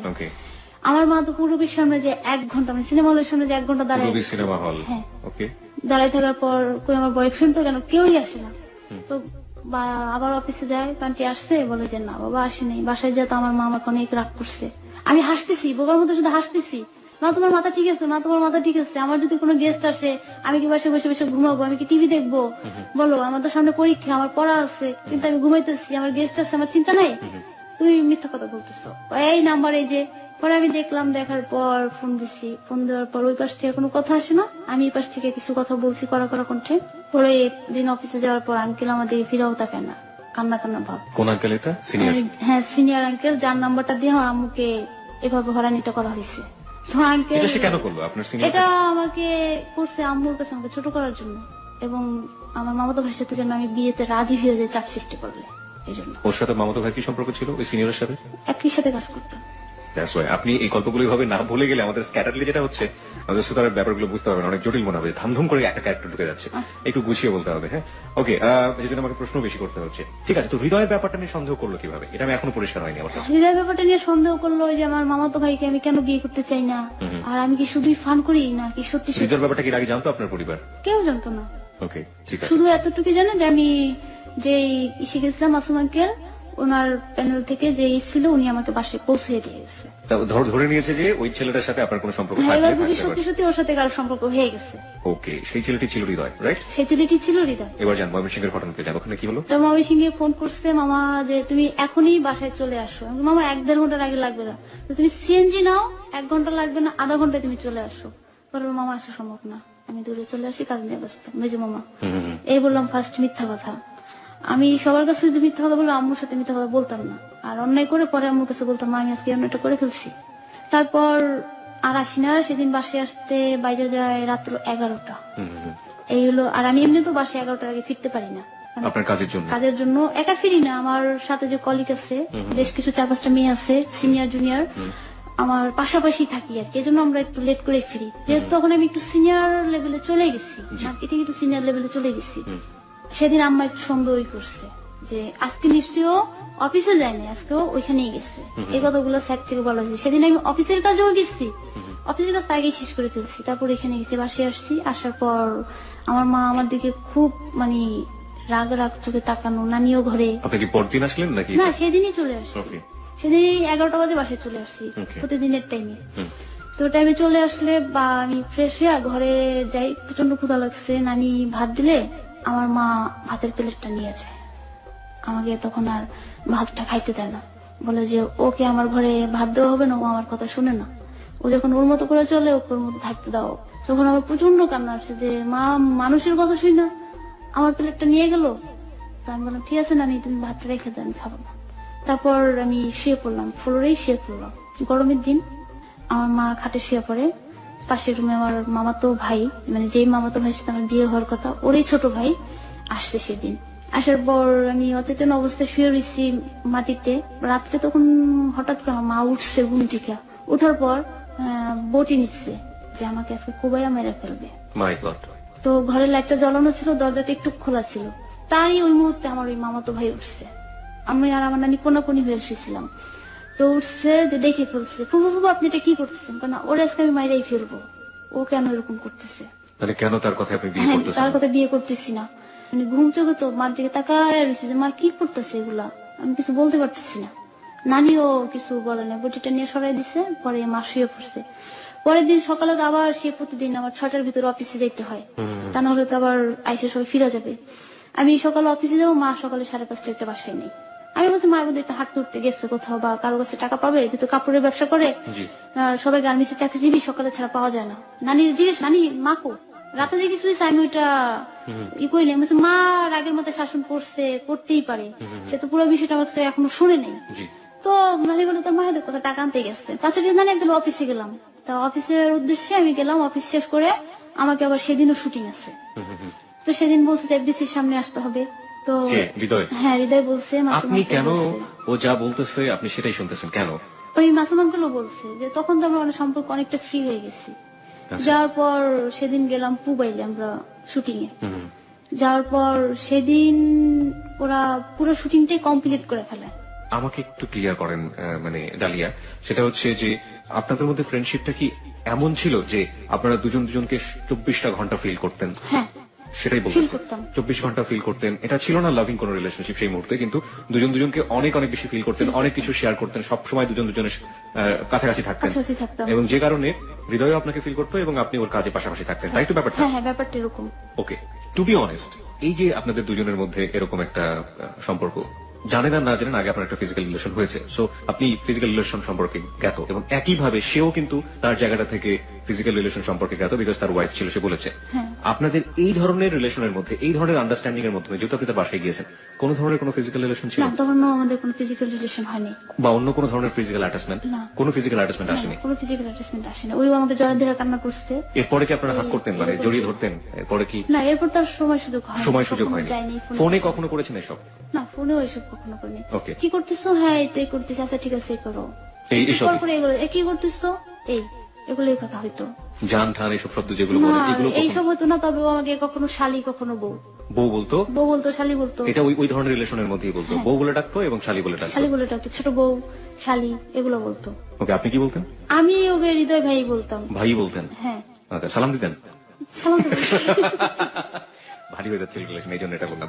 না, ফোন ধরে সালাম দিলে হয়তো বা শালি বউ এসব বলার হতো না। হোয়াটএভার ইট ইজ, যাই হোক। তারপর বলে যে তোমার এফডিসির সামনে যেতে হবে না, তুমি রামপুরা আসো, এখান থেকে গাড়ি যাবে। তো আমি রামপুরা গেলাম। রামপুরা যে ওদের মানে শুটিং এ যারা যারা ছিল, সিঙ্গার টিঙ্গার সবাই ওইখানে একসাথে করে গাড়িতে করে আমরা বললে যেদিন গেছি সেদিন ওদের শুটিংটা পুরো কমপ্লিট করতে হয়েছে, যে এর ভিতরে যদি ওরা কমপ্লিট না করে ক্যাসেটটা রিলিজ করতে পারবে না, ঈদের টাইম তখন। তো সেদিন রাত্র হয়ে যায় অনেক, সেদিন শুটিং এ আমিও ছিলাম। থাকার পর হঠাৎ করে বলতেছে, ডালিয়া আমাদের একটা গানে 3টা মেয়ে দরকার, এখন একই সাইজে পাইতেছি না, কি করা যায়? যে মডেল স্যার আর একটু মানে 19-20 আছে। তারপর যে সিঙ্গার আমি আর সিঙ্গারের আন্টি, 3জনই এক লেভেলের করে গেছি। তো বলো যে এই গানটার সাথে এই 3জনকে মানাবে। তারপর বলো যে বা ভিতরে যা চেঞ্জ করে তৈরি হয়ে আসো। তো তৈরি হয়ে আসি, আসার পর যখন বাহিরে আসি, ওর যে সিঙ্গার ছিল ও আবার একটা কথা বলছে যে খুব সুন্দর লাগতেছে। সুন্দর লাগতেছে লাগার পর আরেকটা কথা বলছে যে চলো বিয়ে করি। আমি তখন তার দিকে রাগান্বিত চোখে তাকালাম, আপনি এত বড় সাহস, আপনি এরকম কথা কেন বললেন? তো এই কথাটা আবার মাসুম আঙ্কেল আর হৃদয় ফলো করছে। ফলো করার পর বলছে কি বলছে, উনি আমাকে এই কথাটা কেন বললো, আমি ওকে রাগ করছি। তারপর ওরাও যে ওকে রাগ করছে, তো ও আবার হাসতে হাসতে বললো যে হৃদয় ভাই আপনি এমন কেন, সুন্দর কি সুন্দর বলছি তো, খারাপ কি করছি? আপনি যে মিডিয়া কালচারের কথা বলছেন সেই মিডিয়া কালচারের সাথে আমি পরিচিত না, বিকজ আমি অনেকদিন ধরে মিডিয়াতে কাজ করি, মিডিয়া আমার প্রফেশন। আপনি যে মিডিয়ার কালচারের কথা বলছেন সেটার সাথে আমার কেন জানি মনে হচ্ছে যে একটু অন্যরকম। এটা কি মিউজিক ভিডিও তৈরি করার কাজ মূলত? মিউজিক ভিডিও, বিভিন্ন গানের যে মিউজিক ভিডিও গুলো আমরা বিভিন্ন সময় দেখে থাকি, এগুলোর কাজ করতো এবং ওখানে আপনি মডেল হিসেবেও কাজ করেছেন আপনার কথা মতো। জানতার পর হৃদয় ওকে রাগ করে, মাসুম আঙ্কেল রাগ করে, করার পর হৃদয় আমাদের অনেকক্ষণ তাকায় ছিল, পরে বললো আচ্ছা ঠিক আছে চলো। আর যতক্ষণ শুটিং স্পটে ছিলাম ও আমাকে ওর সাথে সাথেই রাখছে, মানে দূরে কোথাও কারোর সাথে মিশতে দেয়নি। যদি কেউ বাজে কিছু বলে, কেউ আমার সাথে কথা বলার চেষ্টা করে, ও আমার সাথেই রাখতো, ওর সাথে সাথে। পরে শুটিংটা হওয়ার পর চলে আসি। সেদিন আবার আমার আম্মু ফোন দিছে, ফোন দেওয়ার পর বাসায় আম্মু ফিরে নাই। তখন আমার খুব কষ্ট হইতেছিল, এত পরিমাণে কান্না আসতেছে যে আমি ওনাদের সামনে যে কান্নাও করতে পারতেছি না, কিছু করতে পারতেছি না। আম্মু বাসায় ফিরে নাই, বাসা থেকে আমাকে অনেক রাগারাগি করছে। এখন আমি কি করব, কার সাথে শেয়ার করব, কি করা যায়? শুটিং শেষে চলে আসি, সবাইকে নামাই দেওয়ার পর তখন 1:30 বেজে গেছে রাত। হ্যাঁ, ঢাকায় আসতে আসতে 1:30 বেজে গেছে। তো 1:30 বেজে গেলে আমি বললাম আবার আমাকে পৌঁছে দিয়ে আসেন, আমার বাসায় তো টেনশন করবো। পরে বললো যে গাড়িতে এখন ছেড়ে দিতে হবে, আর এত রাতে তো মিরপুর যাওয়া যাবে না। আপনি যাওয়া যাবে কিনা সেটা আমি জানি না, আমাকে আমার বাসায় পৌঁছে দিতে হবে। আপনি এটা কাকে বললেন? এটা হৃদয়কে বলছি এবং টিপু ভাই ছিল সাথে, টিপু ভাইকেও বলছি। টিপু ভাই মূলত হৃদয়ের ফ্রেন্ড, একই টিমে কাজ করে। তারপর তো বলার পর ওরা বলে ঠিক আছে পৌঁছায় দিব তোমাকে, চলো। পৌঁছায় দেওয়ার কথা বলে ওরা সমস্ত রেস্টুরেন্ট বন্ধ হয়ে গেছে, সাইদাবাদের কাছাকাছি চলে গেছে। ওইখান থেকে রেস্টুরেন্টে থেকে খাবার নিয়ে বাসায় যে খাওয়া দাওয়া করছে। আর আমি গাড়িতে বসে প্রচন্ড আকারে কান্না করছি। আমার কান্না দেখে হৃদয় আমার ওর কোলের উপরে মাথা নিয়ে সান্ত্বনা দিচ্ছে, তুমি কান্না করো না, তুমি কান্না করো না। আমি বলতেছি না, আমাকে বাসায় ফিরে দিতে হবে, আমার আম্মু বাসায় নেই, আমার ভাই বোন দুটা কান্না করতেছে, আমাকে বাসায় ফিরে দিতে হবে, আমাকে বাসায় নিয়ে যান। পরে ও বলে যে চুরি লাগছে, তো কিভাবে বাসায় নিয়ে যাবো? পরে দেয়া ওদের বাসায় নিয়ে যায়, হৃদয়ের বাসায় নিয়ে যায়। তো আমার ভিতর ভয় ভীতি ছিল না, আর ওরও আমার প্রতি ওরকম দৃষ্টিভঙ্গি ছিল না, যার জন্য আমার ভয় হবে। তারপরে গেলাম, যাওয়ার পর আমি কান্না করতে করতে বাসায় যে ঘুমিয়ে গেছি, একটুখানি ঘুমিয়ে গেছি। আমাকে বলতে যে সিএনজি খুঁজে নিয়ে আসতেছি। এদিকে টিপু ভাই খাবারটা রেডি করছে। আমি এই ফাঁকে সবাইকে আরেকটু বলি, আপনারা ডালিয়ার গল্প শুনছেন এবং ডালিয়াকে নিয়ে ফেসবুকে একটি রেডিও স্ট্যাটাস দেওয়া আছে। আপনারা ওখানে গিয়ে ডালিয়াকে বিভিন্ন প্রশ্ন এবং কমেন্টস করতে পারেন। আমাদের ফেসবুকের ঠিকানা হচ্ছে facebook.com/hello8920। তারপর বাসায় যে আমি হালকা ঘুমিয়ে পড়ছি। পরে বলে যে এত রাতে যাওয়া যাবে না, এখানেই থাকতে হবে। আমি অসম্ভব, এখানে থাকা যাবে না। আমার মা আমাকে পরে বাসায় ঢুকতেও দিবেন, এমনি আমার বাসায় অশান্তি হইতেছে। আমি হৃদয়ের সাথে শেয়ার করতাম আমার সমস্যাগুলো ওকে নিয়ে। বা আপনি যে ইন্ডাস্ট্রিতে কাজ করা শুরু করেছেন এটা আপনার আম্মা পছন্দ করতো না, রাইট? আমি তো এখানে কাজ করার জন্য না, আমি ওদের সাথে মিশি, এটাই আমার আম্মা পছন্দ করতো না। যে এইসব মিডিয়া লাইনের লোকজনের সাথে তুমি মিশতেছো, মিউজিক ভিডিওতে মাঝে মাঝে কাজ করো, আপনার কোনো মিউজিক ভিডিও আপনার মা দেখেছিল? এই একটাই আমি করছি, একটাই করেছিলেন শুধু। ওকে, যাই হোক। তারপর আমার আম্মার চাইতো যেন আমি শুধু আমার মামাদের ভাইকে বিয়ে করি, তাছাড়া তার কোনো কিছু চাওয়ার ছিল না। যাই হোক, তারপরে আপনি কি করলেন? সিএনজি ম্যানেজ করা যাচ্ছিল না? সিএনজি ম্যানেজ করে এটা বলে আমাকে বাসায় নিচ্ছে। বাসায় গেছি, যাওয়ার পর আমি হালকা ঘুমিয়ে গেছি। ঘুমিয়ে যাওয়ার পর এখন রাত্র হয়ে গেছে, কি করা যায়? আমার বাসায় ফোন দেয় ওরা ওখান থেকে। হ্যাঁ, ফোন দিয়ে বলে যে মামা ঢালিয়া তো আজকে রাত্র হয়ে গেছে, আসতে পারতেছে না, সমস্যা হবে। বলে যে রাত্র যত হোক আমার ভাগ্নিকে বাসায় দিয়ে যাও। আপনার মামা সেটা বলে? হ্যাঁ, বলছে আমার ভাগ্নিকে বাসায় দিয়ে যাও। বলে সমস্যা নাই, এখানে আমার খালাতো বোন আছে, মানে ওই সিঙ্গারের কথা বলছে যে আমার খালাতো বোন আছে, আমার খালাতো বোন রেসবি আছে, ওর বাসাও 12 নম্বর, আমার খালাও আছে, ওরাও তো যেতে পারতেছে না, তোরা একসাথে থাক, কালকে ওদেরকে দিয়ে আসবো। পরে এই কথা বলতে বলতে ওরা বলছে যে না মামা রাতে করে সম্ভব না, সিএনজি পাইতেছি না, যে ওকে দিয়ে আসবো, আমার খালাও তো আছে, খালাতো বোনও আছে, থাক কালকে সকালে দিয়ে যাবো, কিছু মনে করেন না। তারপর লাইন কেটে দিচ্ছে, কেটে দেওয়ার পর আমি উঠে বলতেছি কই সিএনজি আছে, বাসায় যাবো না। বলতেছে যে এত তো সিএনজি পাই নাই, আর তোমার বাসায় ফোন করে এটা বলছি। পরে আমি বলছি না, আপনি আমার বাসায় ফোন করে এটা কেন বলছেন? বলে যে কি করবো, সিএনজি পাই না, যেহেতু ওর প্রতি বিশ্বাস আছে। তো বললাম যে মামা ওর খালাতো বোন খালা আছে, সমস্যা নেই, সকালে চলে আসবো। পরে মামা একটু রাগ হয়ে বলছে ঠিক আছে সকালে চলে আইসো, যা করতেছো ঠিক না, তোমার আম্মু বাসা নেই। এটা বলাটাই স্বাভাবিক। সেদিন বাসায় ছিলাম, হালকা পাতলা খাইয়া আমি বললাম কোথায় শুবো, বলে তুমি ওই রুমে শো, আমরা দুজনে এই 2 পাশে রুমে সেই রুমে শুবো। তো আমি যে ওই রুমে শুয়ে রয়েছি, শুয়ে থাকার পর ঘুমাইয়াও গেছি। তো মাঝরাতে ওই রুমে ঢুকছে, আমি যে রুমে শুয়ে ওই রুমে ঢুকছে, ঢুকার পর আমার পাশে বসে রয়েছে, যার পর ফার্স্ট আমার গায়ে টাচ করে, টাচ করার পর আমি লাভ দিয়ে উঠে গেছি যে ও এখানে বসে রয়েছে, এখানে আসছে, কেন আসছে, আবার সে কান্নাকাটি করতো। তখন আমার সাথে রিলেশন জড়াইতে চাচ্ছিল, তো আমি তোকে অনেকবার বাধা দেই, বাধা দেওয়ার পরও আমার সাথে রিলেশনটা করে ফেলে। ফিজিক্যাল রিলেশন করার পর ও আমার হাতে পায়ে ধরে মাপ চায়, মাপ চাওয়ার পর বলে যে আমি সরি, আমি অন্যায় করে ফেলছি, আমি তোমাকে বিয়ে করব, 1 সপ্তাহ কষ্ট নিও না, রাগ করো না। আপনি আপনি কি রাজি হয়েছিলেন বিয়ে করার ব্যাপারে? আপনি একটু আমি বলি, ফিজিক্যাল রিলেশন করে ফেলেছি ওটা ও বলেছে, করেছে, করার পরে আপনার কষ্টটা দূর করার জন্য বলেছে যে তুমি কোনো কষ্ট নিও না, আমি তোমাকে বিয়ে করে ফেলবো 1 সপ্তাহের মধ্যে। বিয়ের ব্যাপারটা কি আপনার মাথায় আগে কাজ করতো যে আপনি হৃদয়কে বিয়ে করবেন? ও এটা আমার মাথায় কখনোই কাজ করতো। কাজ যদি না করে থাকে তাহলে সান্ত্বনা দিয়ে আপনার কি কোনো কাজ করেছিল? আপনার মন শান্ত হয়েছিল? মন শান্ত হয়নি। আপনি তো ইচ্ছে করলে শাউট করতে পারতেন, ওই পাশের রুমে তো টিপু ছিল, তো আপনি শাউট করেননি কেন? আপনি তো বাধা দিতে পারতেন। ওকে বাধা দিচ্ছি, টিপু ভাই ও যা বলতো তাই শুনতো। টিপু জানতো ব্যাপারটা যেটা এটা হতে যাচ্ছে? হ্যাঁ, টিপু ওর পাশ থেকে অবশ্যই উঠে আসতো, উনি তো অবশ্যই জানতো, আর পরের দিন তো জানতে পারছে না। পরের দিনের প্রশ্ন আমি পরে আসতে চাই। টিপু ভাইয়ের পাশ থেকে আসছে, সে তো জানতো। আপনি গেস করছেন কেন? আপনি একটা বলতেন, শাউট করতেন, আর সেই সময় আপনি যে এর কথা বলছেন যখন একটা মেয়ে ছিল, আদৌ তো ওখানে ছিল না, ছিল কি? আদৌ কেউ ছিল না, আমরা তিনজন ছাড়া কেউ ছিল না। তাহলে আপনি ইচ্ছে করলে শাউট করতে পারতেন। করেও লাভ নেই, অনেক জোরে মিউজিক দিয়ে দিচ্ছে। তারপর টিপু ভাই ওর সঙ্গী ছিল, কারণ এই বিষয়ে উনি আমাকে কোনো হেল্প করতো না। Exactly, that was my point. আপনি যদি শাউটও করতেন তাহলে হয়তো আপনি আরো বেশি বিপদে পড়তেন। যাই হোক, তারপর? আর ফ্যামিলি থেকে আমাকে এভাবে অত্যাচার করে, চাপ দেয়, তাও আমি কিছু বলি নাই। তারপরে টিপু ভাই আমাকে আবার ডেকে নিয়ে বলতেছে, ডালিয়া, হৃদয়ের ভিতরে একটা পরিবর্তন আসছে। কিরকম পরিবর্তন? দেখো, আগে কাজকর্ম করতো না, সারাদিন ভরে ঘুমাই থাকতো, কিরকম ধূমপান করতো, মানে অ্যাবনর্মাল হয়ে গেছে। তুমি আসার পর ও স্বাভাবিক হয়ে গেছে, কাজকর্ম সুন্দর মতো করতেছে, মানে ভালো হয়ে গেছে অনেকটাই। তো ও তোমাকে বিয়ে করতে চায়, আর ও তোমাকে পছন্দ করে, আর ওর ফ্যামিলি তোমার মতো একটা মেয়ে চায়। তো তুমি ওর কাছে থাইকা যাও, তুমি যাইও না। কত সালের ঘটনা এটা? এটা ওই 2010-এর অক্টোবরের ঘটনা। ওকে, তারপর? আমি ওনার কথাগুলো শুনলাম, শোনার পর বললাম ঠিক আছে, দেখি কি করা যায়।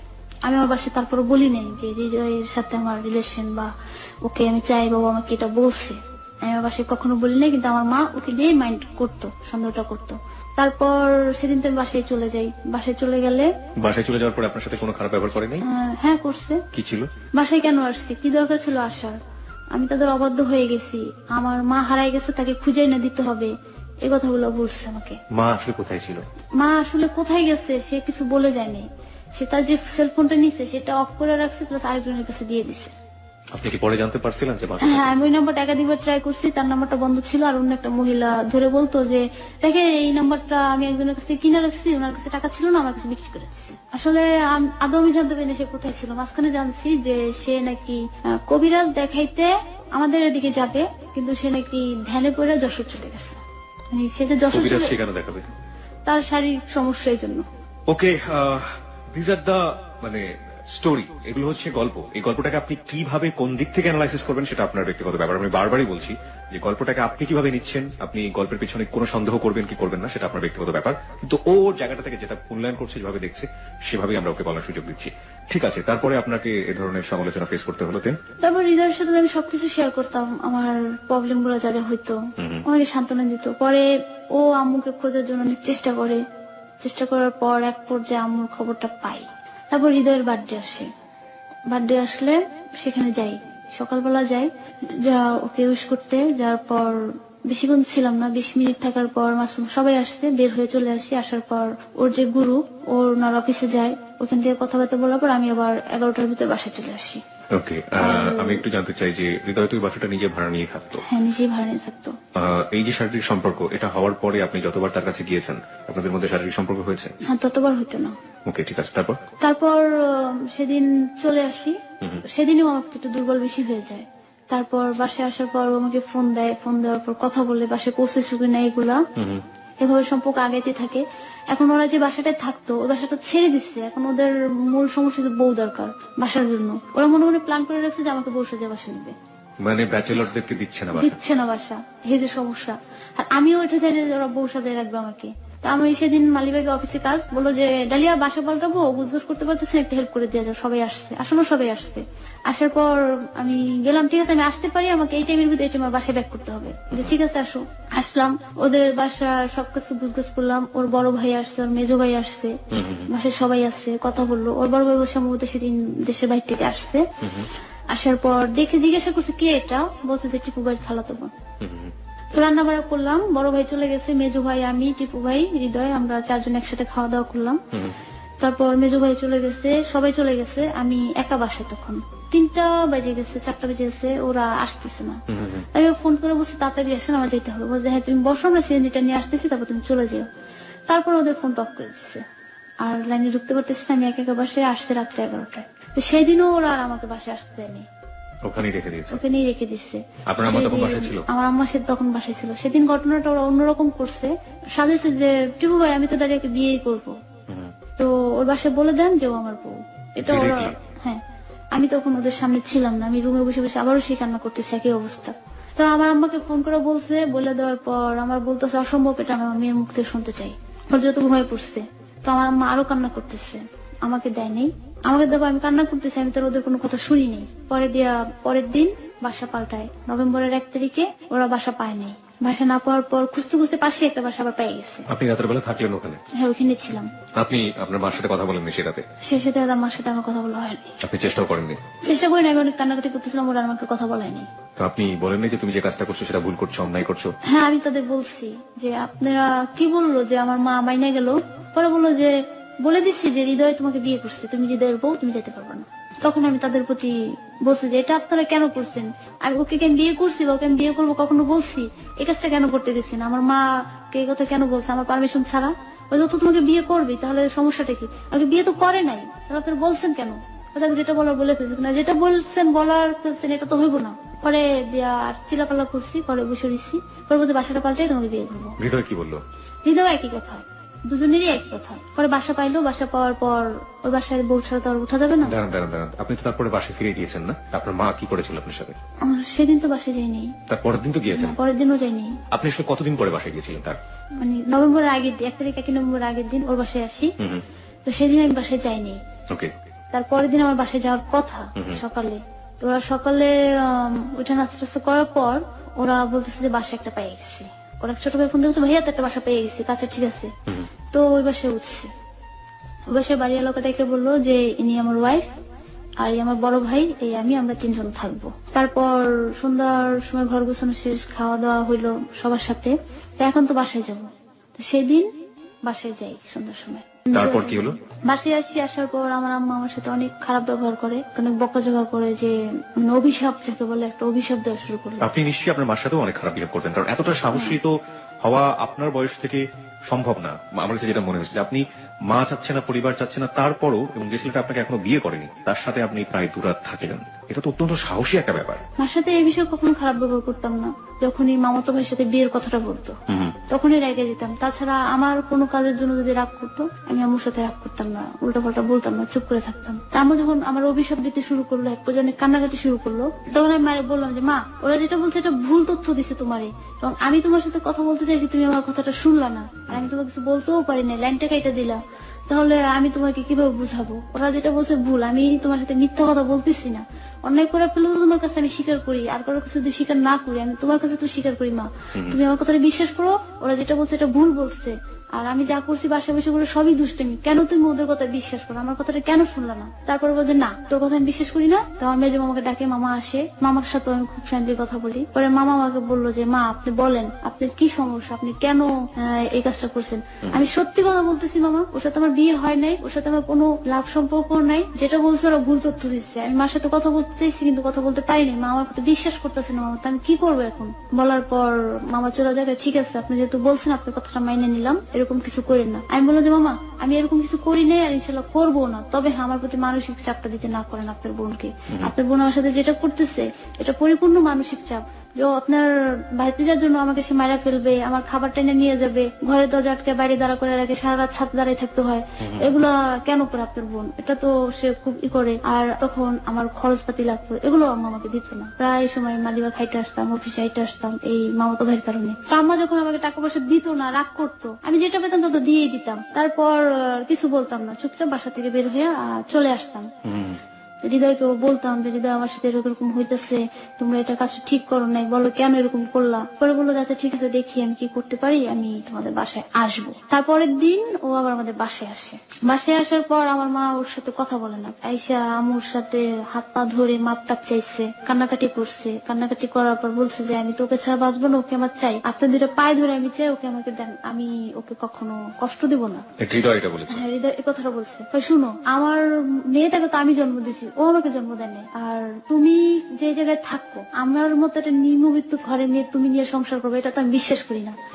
আর তোমরা যে বাস্তবে যাবার, আমি বাস্তব থেকে আসছি, মানে আমার আব্বা উচ্চ ফ্যামিলি ছিল। তারপর ওর বাবাই যে কিনা আমাকে কখনো চুনিতে পান খসতে দেয় নাই, এত কেয়ার করে রাখছে, সেই যখন চলে গেছে আর তুমি তো সে জায়গায় কিছুই না। আপনার বাবাও কি মিডিয়াতে কাজ করতো? আমার বাবা মিডিয়ায় কাজ করতো না, আমার বাবা ব্যবসা করতো, ইন্ডিয়ায় ব্যবসা করতো। ওকে। তারপর ওর বাবা যেহেতু চলে গেছে আমাকে ছাইরা, তুমি কি করবা? না, আপনাকে আমি কথা দিতেছি, আমি কখনো ওকে কষ্ট দেবো না, ওকে আমার চাই, আমি আপনার পা দুটা ধরে মাপ চাই, এগুলো বলছে। বলার পর আম্মা তারপর সম্মতি হয়নি, তারপর বলছে ঠিক আছে যাও। তখন আর কি আমরা লাক সাইডে চলে আসছি। ওকে। আসার পর ফোনে কথা হয়, ও আমাকে প্রায় রাতে গান শোনাইতো, এসএমএস করতো, অনেক কথা বলতো, কিন্তু ওইভাবে আমি সিরিয়াসলি কখনো যাইনি, নর্মালি রাখতাম। আমার বিশ্বাস ও জুথির কাছে ফিরে যাবে, ওর গার্লফ্রেন্ডের কাছেও ফিরে যাবে। আমার সাথে মানে ওর ওয়াইফ, তখন তো বউ বলে না, ডিভোর্স দিয়ে দিছে, এই জন্য বউ বলে না, জুথির কাছে চলে যাবে। আমার বিশ্বাস আছে এটা। আমার সাথে যা করতেছে ফান, বলতেছে যে জ্যোতিকে আমার আর দরকার নেই, ও যেহেতু চলে গেছে, তুমি আমার লাইফে থাকবা। আমি যেসব ফালতু কথা রাইখা বাস্তবে ফিরে আসেন, বুঝছেন, বাস্তবটা অনেক কঠিন। ও জানতো যে আমার আগে একটা বিয়ে হয়েছে, ওকে আমি এটা প্রথম দিনে বলে দিচ্ছি। আর একদিন বলতেছিল ডালে তুমি কি সত্যি আমাকে ভালোবাসো? কেন? কই তুমি আমাকে কখনো শাসন করো না, কখনো বলো না এটা করো সেটা করো, কখনোই তো বলো না। আমি কেন এগুলো করা কি খুব দরকার? আপনার এগুলো করার জন্য তো একজন আছি, কারণ আমার একজন আছে, সেটা তো চলে গেছে। আমার যে কোনো একজনকে চাই, তুমি হলেই চলবো, ওকে আমার লাগবে না। তো দেখো একদিন এমন একটা দিন আসবে, আজকে আমি তোমাকে যে কথাগুলো বলতেছি, যে কেয়ারটা করতেছি, এই কাজগুলো তুমি করবো। আমাকে শাসন করতে ইচ্ছা করবে, আমার এটা সেটা করো না, এগুলো বলতে ইচ্ছা করবে, কাছে থাকতে ইচ্ছা করবে, কিন্তু সেদিন দেখবো আমি তোমার কাছে নেই। এগুলো বলতো আপনাকে? এগুলো সেদিন বলছে। তখন আমি তখন হাসতেছি, তো বলে হাইসো না ডালিয়া, দেখো আমার কথাগুলা সত্যি, তুমি একদিন এগুলো মনে করবা। তারপর আচ্ছা ঠিক আছে যান, সেদিন আসুক, দেখা যাবে। তো কথা শেষ। পরে আমি বললাম এখন ফোন রেখে আমি অফিসে যাবো। ওর একটা মানে অভ্যাস ছিল, যার সাথে ফ্রি তো তাকে ও বউ বলতো, মানে যার সাথে ফ্রি তো তাকেই বউ বলতো। মানে এরকম হয়ে গেছে। মাঝে মাঝে এসে আমি এটা বুঝতে পারলাম যে এইটা কি অবস্থা, সবাই কি ওর বউ নাকি? মানে আমি এগুলো দুষ্টামি করে বলি, তোর খালাতো বোন আসবে বাসায়, তখন ও বেকার, হৃদয় বেকার, কোনো কাজকর্ম করে না, কাজকর্ম নাই। তো আমাকে বলতেছে যে ডালিয়া আমার খালাতো বোন আসবে, এখন আমাকে ওকে যে রিসিভ করতে হবে। কোথা থেকে? বলে যে কাউরাকান্দি থেকে। তার সুখ নিয়ে আসে, সমস্যাটা কোথায়? না আমার বাসায় আমি একা থাকি, ওকে এনে রাখা যাবে না, বাড়িওয়ালা দেখলে সমস্যা করবে, বাড়িওয়ালা তো জানে আমি তোমাকে নিয়ে থেকে, তোমার অনুপস্থিতি একটা মেয়ে থাকবে, সেটা কিরকম না? আম্মাও নাই, ভাইয়াও নাই, তুমি আসতে হবে, আমি আসতে পারবো না, আমার কাজের ক্ষতি হবে, আর আমি যদি এখন তোমার সাথে যাই আমি আর কোনোদিনও বাসায় উঠতে পারবো না। সেটা যাই হোক, তুমি আসো। না এখন আমি আসতে পারবো না। পরে বলে যে আমার কিছু টাকা লাগবে। কত টাকা লাগবে? 2000 টাকা লাগবে। 2000 টাকা এখন তো আমার কাছে টাকা নেই, একটু ম্যানেজ করে দাও। এর আগে ওকে আমি আবার 1000 টাকা দিচ্ছিলাম। পরে ঠিক আছে আমি ম্যানেজ করে দিতেছি। কিভাবে দেবো? এবার যে আমাকে এসে পরিবহনে পাঠিয়ে দিতে বলছে। তো আমি টাকাটা 10 নম্বর থেকে এসে পরিবহনে পাঠিয়ে দিই। তো পাঠিয়ে দিলে ও সেই দিন সকালে চলে যায় ওর খালাতো বোনকে আনতে। নাইটের গাড়ি তোর আবার ফিরে আসে। তো সারা রাত্রি আমার সাথে ফোনে কথা বলতে গেছে। তারপরে বলে যে সকালবেলা তুমি আইসো। তো খালাতো বোন আসতে পর বাসায় গেছি, যাওয়ার পর বাসা থেকে আমি নাস্তাও নিয়ে গেছি। আর ওর সাথে রিলেশন গভীর হওয়ার পর আমি সবসময় বাসা থেকে নাস্তাটা বানাই সকাল 7টার ভিতরে ওর বাসায় নিয়ে আসতাম মিরপুর থেকে। হ্যাঁ, প্রায় দিনই ও খাইতে চাইলে আমি আমার অফিস কাজ শেষ করে 7টার ভিতরে যেভাবে হোক নাস্তাটা তৈরি করে আমি রামপুর আইন ওকে দিয়ে যেতাম। সেদিন আসি, নাস্তা বানাই নিয়ে আসি, আনার পর খাওয়া দাওয়া করে তারপর আমি এবার বলি এবার আমি চলে যাই। তো সিনিকদা, ওর খালাতো বোনের নাম, সিনিকদার সাথে কথা হলো, ওর সাথে কথা হলো, অনেক গল্প গুজব করলাম, অনেকটা ফ্রি হয়ে গেলাম। এখন সিনিকদার আমাকে বলতেছে যে লেপু তুমি যাইও না। আমি বললাম না সিনিকদা, আমি থাকতে পারবো না, আমার অনেক কাজ আছে। বলে যে না তুমি থাকো, আমি এখানে একা একা থাকবো না, আমার ভয় করতেছে। কিসের ভয়? তুমি তোমার ভাইয়ের বাসায় আসছো, আর আমি এখানে থাকতে পারবো না, আমার বাসায় যেতে হবে। আর হৃদয় বলতেছে যে না তুমি এখানে থাকো, যাইও না। আমি শোনেন, আমি যদি এখানে থাকি তাহলে আজকে আমার বাসা থেকে শেষ আসা, আজকের পর কোনোদিন আমি আমার বাসায় উঠতে পারবো না। বলো যে না তোমার বাসায় উঠতেও হবে না। আমি উঠতে হবে না, এটা তো মুখে বললে হবে না, আমার ফ্যামিলিতে অনেক কষ্ট করে আসি আর আমি আসতে পারবো না। পরে বলে যে না তুমি যেতে পারবে না। পরে ওরা দুজন অনেক জোর জবরদস্তি করলো, করার পর আম্মুরে বলছি, আম্মু তো তখন যেন আমাদের বিয়ে হয়ে গেছে। তারপর থাকি 15 দিন ওর বাসায়। টানা 15 দিন? 15 দিন মাঝে মধ্যে একটু বাসায় আসতাম। আসার পর একদিন বলে দিচ্ছি যে ওকে আমি একেবারে নিয়ে আসছি, এটা আমার আম্মুকে বলে দেয়। মানে কি আপনার মাকে তখন আপনি বললেন যে আপনারা বিয়ে করে ফেলছেন? হ্যাঁ, ও বলছে বিয়ে করে ফেলছেন, কিন্তু ও আমাকে বিয়ে করি করে না। তারপর চাকরি বাকরি নাই, বলতেছে দেখো আমার হাত খাট টাকা পয়সা নাই, চাকরি বাকরি নাই, টানাটানি অবস্থা, একটা কিছু করতে গেলে তার এইভাবে করা যায় না। তো আমি ওর সমস্যাগুলো সামনের সাথে থেকে দেখতেছি, তো এই জন্য কিছু বলি না। আর আমি টুকটাক মার্কেটিং এ যতটুক করি কাজ করি, এর ভিতর আমার মার্কেটিং এ যতগুলো ফোন আসতো ওগুলা সহ্য করতো না। একটা একটা একটা করে সবগুলো মানে কাট করে দিল। কারোর সাথে এখন আর কথা হয় না, কাজও করা হয় না। তারপরে মার সাথে যোগাযোগ রাখি, হালকা পাতলা কাজ করি যতটুকু সম্ভব। এরকম করে ভালোই চলতেছিলাম, মানে নুন আনতে পান্তা করে অবস্থা হলো। আমরা খুব ভালোই ছিলাম, অনেক সুন্দর ভাবে জীবন কাটতেছিল, প্রত্যেকটা মুহূর্তে ভালো ছিলাম। ও বাসায় থাকতো, সারাদিন বাইরে যেত না, কাজকর্ম যা ছিল ফোনে ফোনে করতো। করার পর আমিও সারাদিন বাসায় থাকতাম, মোবাইলে আমার কাজকর্ম খবর নিতাম, যদি কিছু করা লাগতো ওগুলো করে দিতাম। তারপর 15 দিন পর স্নিগ্ধা চলে যাবে, স্নিগ্ধাকে গাড়িতে উঠে দিয়ে আসতে আমি চাই। স্নিগ্ধার বয়স কত ছিল? স্নিগ্ধার বয়স তখনই ছিল 22 বছরের একটা মেয়েকে নিয়ে খালাতো বোন, সে একই বাসায় থাকছে, আপনার কোনো সন্দেহ হতো না? হ্যাঁ, না ওরকম কোন সম্পর্ক ওদের ভিতর নাই। ওকে বিবাহিত ছিল? স্নিগ্ধা বিবাহিত না। কেন এসেছিল এখানে? বাসা থেকে রাগ করে আসছে। ওকে, দেন? তারপর অনেক মজা করতাম, এর ভিতরে ওর ওয়াইফ জুথির সাথে বেশ কিছু কথা হয়েছে, হৃদয়ের সাথে কথা হইতো, প্রায় কথা হইতো। এগুলো আপনার সাথে শেয়ার করতো? হ্যাঁ, আমার সামনে কথা বলতো। কি বলতো? তেমন কথা, কেমন আছো, কি করতেছো, ভালো আছো কিনা, এসব, পড়াশোনা কেমন চলতেছে। আপনি বাধা দিতেন না? তেমন কথা বলতো না, মাঝে মাঝে বলতাম, আবার বলতো যে থাক সমস্যা নেই। আপনার মার্কেটিং এর ক্লায়েন্টদেরকে সহ্য করতে পারতেছে না, আবার সে পুরনো অতীতের খোঁজ খবর সে নিচ্ছে, আপনি সেটা সহ্য করতেন? আমাকে সহ্য করতে হইতো। কেন আপনাকে সহ্য করতে হবে? আপনি তাকে বিয়েও করেননি এখন পর্যন্ত। আমি হালকা কথা বলতাম, বললে সে ওই হয়ে যেত, কানাকাটি করতো, নিজের প্রতি নিজে অত্যাচার করতো। তা বলতো যে ঠিক আছে, আস্তে আস্তে স্বাভাবিক হয়ে যাবে। মাঝে মাঝে নিজে ওকে অ্যাভয়েড করতো, এজন্য কিছু বলতাম না, যে থাক। পরে একদিন রাত্রে বলতেছে যে তুমি আমার কাছে আসবো না, ফোন দাও কেন, আমি তো বিয়ে করছি। তো তুমি তাই নাকি, তোমার বউ কোথায়? তো স্নিগ্ধাকে দিচ্ছে। তো স্নিগ্ধাকে জুথি বললো যে ভালো করে দেখো, ওর খেয়াল রেখো, ওর যেন কষ্ট হয় না, এসব কথা জুথি স্নিগ্ধাকে বলছে। পরে বললো যে ঠিক আছে, তুমি তো পাশে নাই, তা তোমার এটা খবর নেওয়ার দরকার নাই, আমারটা আমি কিভাবে করবো সেটা আমি বুঝে নেবো। তারপর জুথি ফোনটা কেটে দিচ্ছে। জুথি কি করতো? ওইদিকে তো বিয়ে করে ফেলেছে, ওখানে গিয়ে জুথি বিয়ে করে নাই, জুথি এমনি পড়াশোনা করতো। ডিভোর্স দিয়ে দিয়েছে ওকে? ডিভোর্স দিয়েছে। কেন দিয়েছে সেই খবরটা আপনি নেননি কখনো? জানার চেষ্টা করুন কি ছিল কারণটা? এটা তো ওদের পার্সোনাল লাইফ, বলাটা ঠিক হবে কিনা। তারপর ওয়াই নট? আপনি আপনার জায়গা থেকে যেটা বলছেন সেটা আপনার পার্সোনাল লাইফের সাথে জড়িত। জুথি হৃদয়ের জীবনে আসছে, সেটা হচ্ছে গিয়ে যে জুথির যে আগের বয়ফ্রেন্ড ছিল, তার সাথে রিলেশন হাজবেন্ড ওয়াইফের মধ্যে ছিল। তো ওর ওই বয়ফ্রেন্ড একটু খারাপ বিহেভ করতো, গালাগাল এটা সেটা করতো। তখন জিত করে হৃদয়ের সাথে জড়ায় যায়, আর জড়াতে যে রিয়েল সম্পর্ক হয়ে যায়, বিয়ে করে ফেলে, জিত করে বিয়ে করে ফেলে। তারপরে আবার ও সে ওর পুরনো বয়ফ্রেন্ডের সাথে সম্পর্ক জড়ায়, আর এটা হৃদয় বাধা দিত। হৃদয় ওর সাথে অনেক খারাপ ব্যবহার করতো, এটা জুথি আমাকে নিজে বলছে। প্রত্যেকটা মুহূর্তে বলতো যে তুই আমাকে ডিভোর্স দিবি, এই মুহূর্তে ডিভোর্স দিবি, এগুলো বলতো। পরে একসময় আমি জিত করে ওকে বৃষ্টিতে ভিজে কষ্ট করে নিজের গলার চেন বিক্রি করে আমি ওকে ডিভোর্স দিচ্ছি, এই কথাটা জুথি আমাকে বলছে। ওকে, জটিল সমীকরণে আমরা ঘুরপাক খাচ্ছি। আপনি তারপরে কি করতেন এর সাথে, আপনি সেটা বলেন। তারপর হৃদয় এগুলো অ্যাভয়েড করতো, পরে আস্তে আস্তে কাজ একটু একটু কাজ করার জন্য অনেক চেষ্টা করতো। তারপর যে যখন স্নিগ্ধাকে আমি গাড়িতে উঠে দিয়ে আসতে আমি যাই, হৃদয় বাসায় ঘুমিয়ে থাকে, ও আর যায় না। আমারও বাসায় একটু কাজ ছিল, অফিসের কাজ ছিল। তারপরে ঠিক আছে, ওই মহানগর নাট্যমঞ্চে আমি যাবো, তো পাশেই তো বাস কাউন্টার, আমি স্নিগ্ধাকে উঠে দিব, উঠে দিয়া আমি চলে আসবো। তখন আমি স্নিগ্ধাকে গাড়িতে উঠে দিয়া মহানগর নাট্যমঞ্চে চলে আসি। আসার পর ওইখানে তো লাইন দিয়ে ঢুকতে হয়, তো আমি সাইডে দাঁড়িয়ে থেকে থাকার পর কিছুক্ষণ পর আমি ওখানে অজ্ঞান হয়ে পড়ে যাই। কেন? শারীরিক দুর্বল ছিল অনেক। তো শরীর দুর্বল থাকা অবস্থায় পড়ে গেলে আমার সাথে আপনজন কেউই ছিল না, আর আমার যারা কলিগ ছিল সবাই ওইখানে আছে, কিন্তু সবাই একটু দূরে দূরে।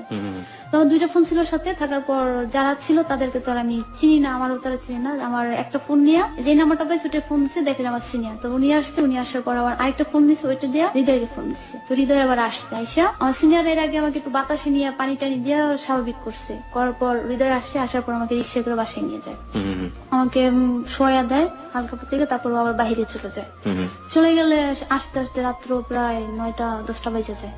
আসার পর ওর এক পরিচিত ডাক্তার, যে প্রশিক্ষণপ্রাপ্ত ডাক্তার, ওনাকে ডাকে, উনি কিছু ওষুধ দেয়, বলে যে শারীরিক দুর্বলতা একটু বেশি, খাওয়া দাওয়া ঠিক মতো করেন, আর জন্ডিস হয়েছে ওনার, ট্রিটমেন্ট করতে হবে, আর যদি পারেন এই মুহূর্তে একটা স্লাইন দেন। তারপর আরেকজন ডাক্তার বলে যে ওনাকে এই মুহূর্তে স্লাইন দিলে ভালো হবে না, ওনার শরীর অতিরিক্ত খারাপ হয়ে গেছে, আমার মানে বমি হইতো, খাইতে পারতাম না, মাথা ঘুরেতো। তা বলতো তোমার বাচ্চা কনসেপ্ট করছে কিনা। তাই আমি বললাম তা হইলে হইতে পারে, কারণ তখন আমার সন্দেহ হয়ে গেছে। পরে টেস্ট করে দিয়ে যে হ্যাঁ মানে আপনি কনসেপ্ট করেছেন। কনসেপ্ট করছে। করার পর ও আমাকে বলতেছে এটা রাখা যাবে না। কেন রাখা যাবে না? বলে যে আমরা তো বিয়ে করি না, এই বাচ্চাটা তো অবৈধ, আর বিয়ে ছাড়া আমি বাচ্চা নেব না। তারপরে বিয়ে করে ফেলি, সমস্যা কোথায়? না, তারপর আমি বিয়ে করলাম, এটা এখন রাখবো, আমি বিয়ে করেই বাচ্চা নেবো। তারপরে এটা নিয়ে কথা কাটাকাটি। আমি একটু জানতে চাই, আপনারা দুজনই তো মোটামুটি ম্যাচিউর ছিলেন, ও তো অনেক ম্যাচিউর ছিল। আপনারা যেহেতু শারীরিক সম্পর্কে জড়িয়ে গেছেন, আপনারা কি এমন কোনো সতর্ক ছিলেন না যে বাচ্চাটা যাতে না আসে?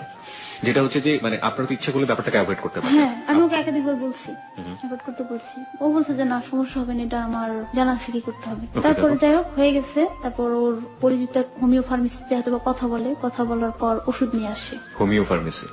ওকে। ওখান থেকে ওষুধ নিয়ে আসে, আইনা বলল যে তোমার তো জন্ডিস অনেক বেশি হয়ে গেছে, বমি টমি করো, খাইতে পারো না, তো এটা খাও, ঠিক হয়ে যাবে। ওইটার গায়ে ওরকম কিছু লেখা ছিল না। তাই ওষুধটা খাইলে যখন আমি মুখে নেই, গন্ধটা খুব বিশ্রী, আমার জিভটা পুড়ে যেত, তো একটু মুখে দিয়ে ফেলাই দিছি। তাই আমি বলি হৃদয় আমি ওষুধ খাইতে পারবো না, লাগলে আমি জন্ডিস ঝাড়াবো। তো কষ্ট করেও আমাকে 2 প্যাক খাওয়ায়। খাওয়ার পর বাকি ওষুধটা আমি ফেলাই দিয়ে আর খেতে পারি না। তারপর দিয়া ও ইসে যায়, ওর এক বন্ধুর বিয়েতে যায়। বিয়েতে গেলে আমি বাসায় একাই থাকি। এখন আপনি কন্টিনিউ হৃদয়ের সাথে থাকা শুরু করেছেন? কন্টিনিউ আমি হৃদয়ের সাথে। এবং আপনার মা জানে যে বিয়ে হয়ে গেছে? বিয়ে হয়ে গেছে। ওকে। ও চলে যায়, চলে গেলে সারা রাস্তায় আমার খবর রাখি আমি কি করতেছি না করতেছি। মানে খুব আমাকে প্রচন্ড যত্ন করতো আর কি, অনেক যত্ন করতো, অনেক খেয়াল করতো, নিজে রান্না বাড়া করে খাওয়াইতো এবং অনেক মজাও করতো। তারপর যাওয়ার পর বিয়ে বাড়িতে রাত্রে কথা বললো যে বাবু তুমি সাবধানে শুয়ে থেকো, ঠান্ডা লাগাইও না, জ্বর আসছে যেহেতু, কিছু খাইও, আর যদি ভয় লাগে তাহলে আমাকে ফোন দিও। পরে ও আবার আসে, 2 দিন পরে আসে ঢাকায়। এর ভিতরে এমন কোন দিন নাই, রাত নাই যে ও আমার হাত 2টা ধরে, পা 2টা ধরে কান্না করে নাই যে ডালিয়া তুমি আমাকে ছেড়ে যাই না, তুমি যদি চলে যাও আমি একা হয়ে যাবো, আর তখন আমার মরা ছাড়া কোনো উপায় নেই। সবসময় এই কথাগুলো বলতে খুব কান্না করতো। তুমি নিজেই দেখতেছো এখন আমার পাশে কেউ নেই, আমি একদম একা, একমাত্র তুমি ছাড়া, সবাই চলে গেছে। তারপর আয়শা বলতেছে যে আমি তোমার চিকিৎসা করতে পারতেছি না, আমার কাছে টাকা নেই, তুমি কি আমার কাছে ছেড়ে চলে যাবা? যদি তোমার মার কাছে আমাকে আমার কাছে আর আসবা না? আগে আমার কাছে যাবো কেন? আসছি যখন, চিকিৎসা করতে না পারলে আর কি করার আছে? ভালো হলে এমনি হবো, আর যতটুকু সম্ভব আছে সেটা তুমি করতেছো, আমি আমার আম্মুর কাছে যাবো না। মারে বলে যে ফোন করে বলে দিছি আম্মুকে আসতে।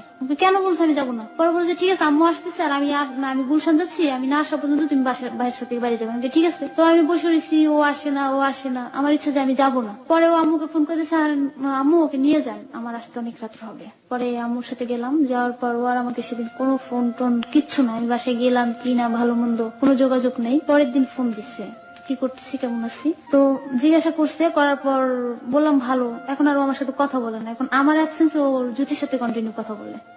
এটা আমাকে শাহিন বলছে, তুমি তো জ্যোতি ভাবির সাথে কন্টিনিউ কথা বলতেছে, ওনাকে আনা নিয়ে চিন্তায় আছে। তো তখন আমার খারাপ লাগলো, আমি আবার প্রেগনেন্ট অবস্থা, আমারে তো বলতেও পারতেছি না, যদি বলি আমার মনে কষ্ট পাবে, এখন আমি কি করি, এটা শেয়ারও করতে পারতেছি না কারোর সাথে। হৃদয় বলছে যে এটা অবশ করাবে, তো আমি কিছু বলি নাই। তো যেটাই করুক তো আমার সাথে আসবে, একটা কিছু তো করবে, করেও না। আম্মা আমাকে ডাক্তার দেখাইছে, ডাক্তার দেখে বললো যে এর অবস্থা অনেক খারাপ, চিকিৎসা ঠিক মতো করেছে, কিন্তু আমি তো জানি যে আমার সমস্যাটা কোথায়। পরে আমার বান্ধবীর কাছে শেয়ার করলাম, তো নুপুর বললো যে এখন কি করা যায়। আর তখন আমার কাছে টাকা নেই, আর আম্মুর কাছে আমি টাকাও চেতে পারতেছি না, অন্তত আবশ্যনের জন্য টাকাটা চাওয়া সম্ভব না, কারণ আমি আম্মুর কাছে টাকা চাবো কেন? আম্মু তো আমার সব দিতেছে, কোনো কিছু অভাব রাখতেছে না। তারপর হয়েছে গিয়া যে বাড়িতে যাই, আবার মা বললো যে আমার বাতাস লাগছে, কবিরাজি চিকিৎসা। না ভাই এবার হাতি খাও না, এবার সিরিয়াসলি হাতি লাগবে। তো আমার কাছে তো কোনো টাকা নাই, নুপুরকে বললাম, নুপুরের কাছে থাকলে নুপুর আমাকে দিয়ে দেয় সমস্ত পরিমাণে যা লাগে। আর যে টাকাটা ছিল আমার কাছে সেই টাকাটা আমি হৃদয়কে দিয়ে দিয়েছি। সেটা হচ্ছে যে হৃদয়ের অবস্থা খারাপ, ওর হাতে টাকা নাই, আমার সেই শরীর অসুস্থতা নিয়ে আমি দাঁড়াইতে পারতেছিলাম না। আমি আমার মোবাইল ফোন থেকে চেক করে দেখি যে আমার অ্যাকাউন্টে কিছু টাকা জমা হয়েছে এবং আমার একটা লেভেল হয়েছে, তো সেখানে 6,000 টাকা জমা হয়েছে। তো হৃদয় ওইটা দেখছে, দেখার পর বললাম আমরা তো কষ্ট করার দরকার কি, টাকাটা নিয়ে আসি। অনেক কষ্ট করে ওইখানে যে আমি টাকাটা আনছি, মানে ঘুরে ঘুরে যেতেছি এই অবস্থা, টাকা আইনা হৃদয়কে দিচ্ছি। ওইখান থেকে আমাকে 1,000 টাকা বা 500 টাকা মতো খরচ করছে, তো এর বেশি করে নাই। বাকি টাকাটাও নিজের জন্য খরচ করছে এবং আমার অজান্তে জুথিকে কিছু টাকা পাঠাইছে ওইখান থেকে। জ্যোতিকে ওখান থেকে টাকা পাঠিয়ে দিয়েছে? হ্যাঁ, তো আমি জানতাম না যে জুথিকে টাকা দিচ্ছে। তো একটু সুস্থ হওয়ার পর ঘরটা ঝাড়া পোছা করতেছি, ডোয়ারটা খুলছি, ও যখন যেখানে যা করে সব স্লিপ গুলা থাকে, দেখি যে জুথিকে টাকা পাঠাইছে আর একই ডেট, যে ডেট ওকে আমি টাকা দিচ্ছি, এর আগ পর্যন্ত ওর কাছে কোনো টাকা ছিল না। আমি কিছু বলি নেই, চুপ করে রয়েছি, একা একা কান্না করছি। তারপর সেদিন মন খারাপ ছিল, পরে আমাকে বলছে কি হয়েছে, আমি আর ওকে কিচ্ছু বলিনি, চুপচাপ রয়েছি। তারপরে বাসায় তো চলে আসলাম, নুপুরের সাথে কথা বলছি, নুপুর টাকা ম্যানেজ করতে পারেনি, এদিকে বাড়ি যেতে হবে আর ডাক্তারের টেস্ট দিচ্ছে, আমি ভয় পেতেছি যদি ধরা খেয়ে যায় মা তো অনেক কষ্ট পাবে। তো আমার নানি পরে আমাকে টাকা দিচ্ছে, আমি আর দেরি করিনি। আর আমার জানা আছে যে আমি ডাক্তার দেখাবো শনিবার পিজি হাসপাতালে, তো আমার শনিবারই আমাকে আসতে হবে। আমাকে সবাই বলছে যে তুমি অসুস্থ, তুমি বাড়ি থাকো। আর আমার ভিতরে ভয় কাটছে, আমি যদি থাকি আমার তো বিপদ আরো বাড়বে। তো আমি অনেক করে বাড়ি থেকে চলে আসি। আসার পর পরের দিন আমি নুপুরকে নিয়ে ওইটা শেষ করি। আর এর আগে হৃদয়ের সাথে কথা কাটাকাটি হয়, তুমি জ্যোতির সাথে কন্টিনিউ করতেছো, আমাকে এখানে ফালাই রেখে গেছো, আমার এই সমস্যাগুলো হইতেছে, মানুষের কথা আমার শুনতে হইতেছে, তো তুমি এতদিন আমাকে কি হিসাবে ব্যবহার করলা? আর কোন সুখে তুমি শপথও খাইছো, তা আমি কি তোমার রক্ষিতা? এই কথাটা আমি বলে ফেলছি। তো বলতো যে হ্যাঁ তুমি আমার এটা, ওকে আমি আনবো, আমি এটা করবো। সবসময় রাগ রাগ হয়ে কথা বলতো, আমাকে অ্যাভয়েড করতো, এরকম করতো। আবার ওর জ্বর আসছে এর ভিতরেই, তো আমি বললাম বাসায় গিয়েও না, ওকে কে দেখবে? আমি মাকে বলছি মা চলো আমি বাসায় চলে যাবো, এখানে থাকবো না। হৃদয়কে ফোন দিই, হৃদয় আমি কিন্তু আসতেছি রাস্তায়, বলছে না আইসো না, তোমার জ্বর একা একা কি করবা? পরে বাসায় গেছি, আসার পর ও বলতেছে যে আমি বাসায় নেই, আমি বড় ভাইয়ের সাথে ডাক্তারের কাছে আসছি। সে তখন রাত বাজে 11টা, রামপুরা থেকে কোনো গাড়ি সিএনজি কিছুই পেতেছি না। আমার মা আবার আমাকে কোলে করে বাসায় নিয়ে আসছে। আনার পর হৃদয় এরকম রাব বিহেভ করে, তারপর ওটা তো অবসান করলাম বান্ধবী নিয়ে। অবসান করে ফেলছেন? হ্যাঁ, অবসান করে ফেলছি। কিভাবে করলেন এটা হাসপাতালে যে আমার বান্ধবী অবসান করে নিয়ে আসছে। মানে আপনারা যে হাসপাতালে গেলেন সেখানে আপনার কোনো পরিচয় চাইলো না? আপনার কি? হ্যাঁ, পরিচয় চাইছি, আমি পরিচয় দিছি। আপনার হাজবেন্ডের কথা জিজ্ঞেস করেন? হ্যাঁ, হৃদয়ের কথা বলছি, কিন্তু আমার বান্ধবী বলছে যে তুমি বলো গার্মেন্টসে চাকরি করো। গার্মেন্টসে চাকরি করো এটা বললেই হয়ে যাবে? না, এটা বললো আর তোমার হাজবেন্ড যা তাই বললো। বলছে যে যদি বলো তাহলে টাকা পয়সা বেশি চাবে, আর তুমি বলো যে গার্মেন্টসে চাকরি করো, বাচ্চা নেওয়া সম্ভব না, তাই আমি ওইটাই বলছি। This track was downloaded from FusionBD.com. এই ধরনের কাজ করতে গেলে সাধারণত অভিভাবককে চায় ডাক্তাররা, কারণ যে কোনো ধরনের বড় ধরনের বিপদ হতে পারে। অভিভাবক আমার বান্ধবী গেছে। আর এটা করার পরে আপনার শারীরিক কোনো সমস্যা হয়নি? মানে কতক্ষণের মধ্যে আপনি এটা করতে পেরেছেন? এটা 1.5 ঘন্টা 1 ঘন্টা লাগছে। কি করেছিল ডাক্তাররা? এটা এমআর করে ফেলে দিচ্ছে। এবার কি মানে কোনো ইনজেকশন দিয়ে দেওয়া বা কোনো কিছু? ইনজেকশন না, আমার ওই যেটা বাচ্চারই ওইটা কেটে ফেলে দিচ্ছে। তো এটা আমার সমস্যা, কষ্ট হয়েছে আমার। It was your first time, right? আপনার এটাই আমার প্রথম, আমার অনেক কষ্ট হয়েছে। তো কান্না করতেছিলাম, নুপুরের জ্বরেও কান্না করতেছিলাম যে নুপুর দেখ আমার লাইফে এরকম একটা সমস্যা হয়ে গেল, ও এরকম করলো, আমার মা তো অনেক কষ্ট করবো। যদি মা কষ্ট না পেতে আমি কখনোই এটা আমি করতাম না, কারণ আমার কখনো ইচ্ছে ছিল না যে আমি আমার প্রথম সন্তান ফেলাইয়া দিব। অনেক কাঁদছি। তা সেদিন আর আমি বাসায় যাইনি, নুপুরকে নিয়ে ঘন্টাখানিক পর আস্তে আস্তে করে বাসায় আসি। এই কাজটা করার সময় তো হৃদয় আপনার পাশে থাকতে পারতো, থাকেনি না? ও তখনও থাকে না, ও আমার মানে কোনো কিছু কেয়ার করবে না, বলে দিচ্ছে আমার কাছে টাকা নেই, তোমার যা মন চাই করো, আমি কিচ্ছু করতে পারবো না। এখন আমার ওষুধ কিনতে হবে, যে ওষুধ দিচ্ছে না তো ঘাসু হবে না। তারপর কি করবো, আম্মা যে পিজি হাসপাতালে দেখাইছে, আর তারপরের দিন আবার পিজি হাসপাতালে আমার কিছু চেক আপ ছিল। চেক আপ গুলো করেননি? চেক আপ গুলো করছি। চেক আপ গুলো তো আপনার বোঝার কথা যে আপনি একটু আগে অ্যাভয়েড করেছেন, কিন্তু পরে বুঝতে পারছি যে ডাক্তার যে ট্রিটমেন্ট দিচ্ছে এটার সাথে এটা ইনা, অন্য কিছু ধরা, ইনফেকশন ধরা পড়ছে। পরে মা ডাক্তার দেখাই নিয়ে আসছে। পরে হৃদয়ের ফোন দিচ্ছে, হৃদয় তুমি কোথায়? ডালিয়ার অবস্থা অনেক খারাপ, মনে হয় দমটা বাইরে হয়ে যাবো, তুমি একটু বাবা আসো, ওরে দেখে যাও, আমি একা একা ওরে নিয়ে পারতেছি না, তুমি একটু আসো। আমার মানে ডাইরেক্ট বলছে যে আমার কাছে টাকা নেই, আমি আসতে পারবো না। তোমার টাকা লাগবে না, আমি তোমার কাছে টাকা চাই নেই, তুমি আসো। ও আসে নাই, বাসায় বসে ঘুমাইছে। এই যে আচরণগত যে পরিবর্তন হৃদয়ের মধ্যে, সেটা কয় মাস পরে আপনি দেখতে পেলেন? এটা ডিসেম্বরের এই যে 18 তারিখের দিক দিয়ে। মানে কয় মাস, আনুমানিক কয় মাস? আপনি ওর পাশে থাকা শুরু করছেন কি মাস থেকে? নভেম্বর মাসের 10 তারিখ থেকে। 1 মাসের মধ্যে এই পরিবর্তন? হ্যাঁ, 1 মাসের ভিতরে পরিবর্তনটা আসছে। ও ঠিক আছে। তারপর তো আমাকে বলতো যে আমি তোমার সাথে রাব বিহেভ করি আমার আর্থিক সমস্যার জন্য। মাথা ঠিক থাকে না? মাথা ঠিক থাকে না। ঠিক আছে। পরে সেদিন মা ওষুধ কিনে নিয়ে যায়। ওর বাসা ভাড়াও দিত কিভাবে? বাসা ভাড়া এই 9-6 করে যেভাবে জোগাড় করে দিত। বাসা ভাড়াটা বেশি ছিল না, অল্প। পরের দিন পিজি হাসপাতালে আমার রিপোর্ট নিতে আসতে হবে। তাই মারে বললাম মা তোমার কাছে যেতে হবে না, আমি আর পারবি না, একা একাই যেতে পারবো। না পারবি না, না মা আমি পারবো, তুমি থাকো, দেখো আমি সুস্থ হয়ে গেছি না। আমি ওটা করার পর আমার নিজেকে একটু হালকা মনে হইতেছে। তারপর পারবিন আমার খালাতো বোন, ওকে নিয়ে আসছি। আসার পর পারবিন বললাম পারবিন তুই রিপোর্ট গুলো নিয়ে বস, আমি আসতেছি। ওরে বসে আমি যে ফার্মেসি থেকে ওষুধ গুলো কিনছি মা ওই ওষুধগুলো ব্যাক করে দিই, যে আমার এই ওষুধগুলো লাগবে না, রেখে দেন। তো আমার ওই ওষুধগুলো রেখে দিলে পরে আমাকে ডাক্তার যে অবসরের জন্য যে ওষুধ দিচ্ছে আমি আবার ওই ওষুধগুলো কিনি, ওই ওষুধগুলো কিনে আমি খাই। তো ডাক্তারের ওষুধগুলো আমার আর খাওয়া হয় না, অসমাপ্ত রয়ে যায়। যখন আমি একটু সুস্থ হই, আমার মা আমার মামা আমার প্রতি অনেক রাব বিয়াব শুরু করছে, মামা মার প্রতি খারাপ ব্যবহার শুরু করছে, যে ও এখানে এসে থাকবে কেন, ওরে আমরা দেখবো কেন। ভাত খাইতে বসলো মামা এসে কথা বলতো, আমার কান্না চলে আসতো, আমি সহ্য করতে পারতাম না। এরকম করে দেখে সহ্য করতে না পারা আমার অফিস থেকে একটা অনুষ্ঠান আছে, আবার আমাকে ডাকে। ওই অবসান করা অবস্থায় তার পরের দিনই আবার চাকরির জন্য গেছি গার্মেন্টসে। তারপরে বলছে আচ্ছা ঠিক আছে কালকে থেকে আসো। কালকে থেকে আসবো, আমার তো শরীরে জ্বর, আমি কিভাবে আসবো? যখন দেখি ওদের ব্যবহার খারাপ হয়ে যেতেছে আমার ফ্যামিলি থেকে, লাস্টে আমার কাছে টাকাও নেই যে আমি রামপুরা গাড়ি ভাড়া দিয়ে আসবো, 20 টাকা হলেই হয়। তারপরে আমার কাছে মা আমাকে টাকা দিচ্ছে যে অনুষ্ঠান আছে ওইখানে যাওয়ার জন্য। অনুষ্ঠানের এই টিকিট মূল্যটা হচ্ছে 100 টাকা, যে টিকিটটা এখানে আছে। আর তো আমি ভাবতেছি যে আমার সাথে এরকম কেন করতেছে, আমি শিওর আমার সাথে মিথ্যা কথা বলতেছে। আর যদি আমার সাথে এরকম করে একটা সুন্দর ভাবে করুক। ফেব্রুয়ারির 8 তারিখে অনুষ্ঠানের কথা বলে আমার অফিসের সবার সাথে আমি আসি, কিন্তু একটু 8 পিস করে আসি, যে আমি সকালে যেয়ে হৃদয়কে পাবো, বিকালে গেলে আমি হৃদয়কে পাবো না। পরে সকালে বাসে যা দেখি হৃদয় বাসে ঘুমাইতেছে।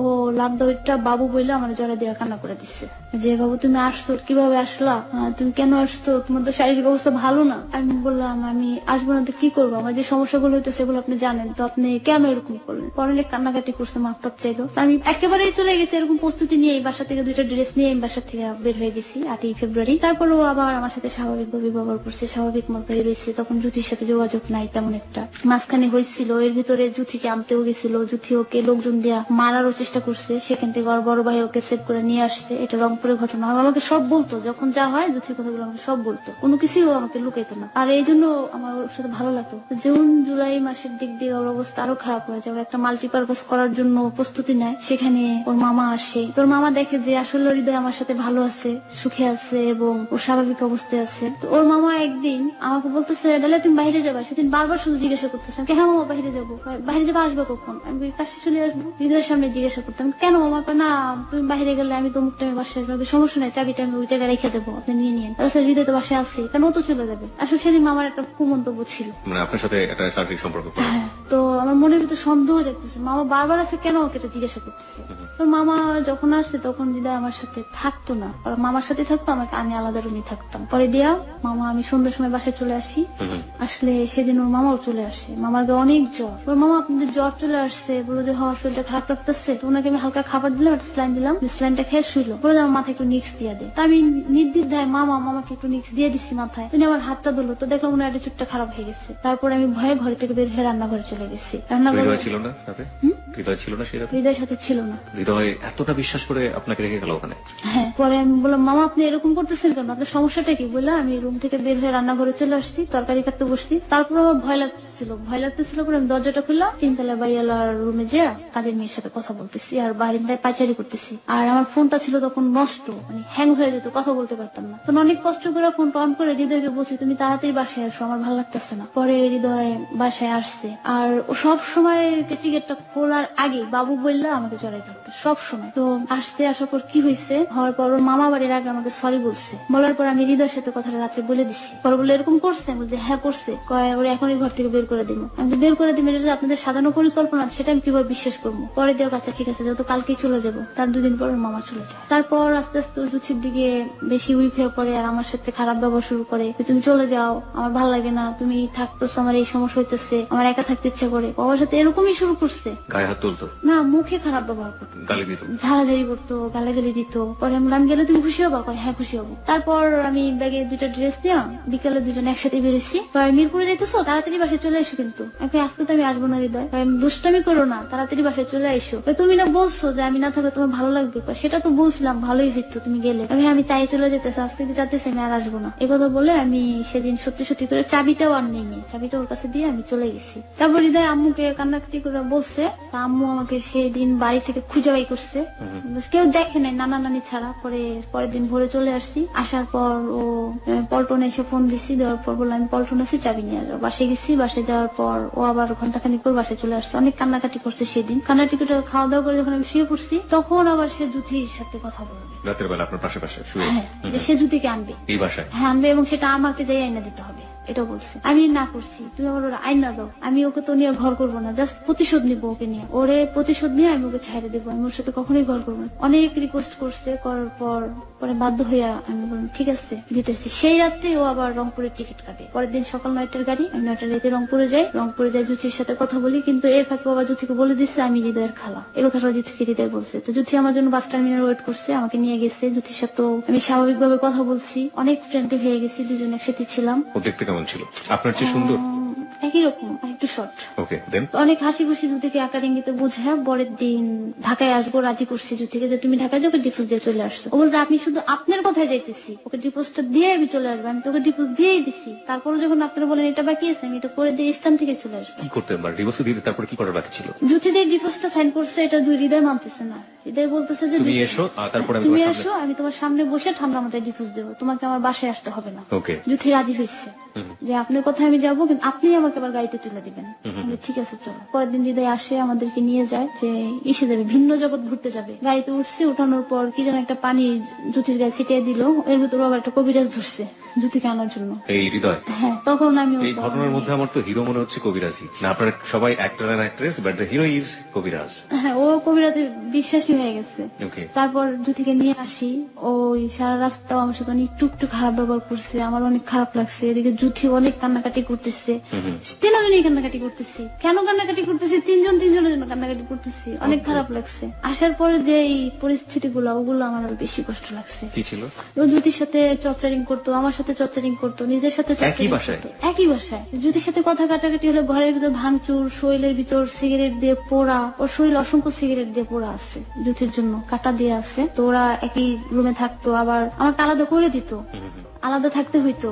আর আলাদা থাকলেও সমস্যা, ওদের সাথে থাকলেও সমস্যা, যদি আমার সাথে কথা বললেও সমস্যা, আমরা কথা না বললেও সমস্যা, ওর কাছে সবই সমস্যা। ও এরকম করতো। এবং ও কিছু থেকে বলে দিয়েছিল যে আপনি কি এখন পরবর্তীতে আসল সম্পর্কটা ও শুধু এটুকু বলছো আমার খালা, আর এছাড়া কিছু বলেন? জুথিকে আমার যদিও সাথে- এটাই বিশ্বাস করেছে। জুথিও এটাই বিশ্বাস করছে। আমাদের দুজনকে একটু কথা বলার সুযোগ দিত না, কখনোই বাসা থেকে বের হইতো না, সবসময় বাসায় থাকতো। এবং যদি কদিন ছিল আপনার ওখানে? তখন 7 দিন ছিল। এই 7 দিন আপনিও ছিলেন ওর বাসাতে? হ্যাঁ, আমি এর ভিতরে ও যুদিকে নিয়ে থাকতো, আপনি পাশের রুমে থাকতেন? হ্যাঁ, My আবার God. একসাথেও ছিলাম 7 দিনের ভিতর 3 দিন একসাথেও ছিলাম তিনজন। এই সময়টাতে ওর সাথে ফিজিক্যাল রিলেশন হয়েছে যুদির সাথে? হ্যাঁ, সেটা হয়েছে। আপনি মানতে পারতেন?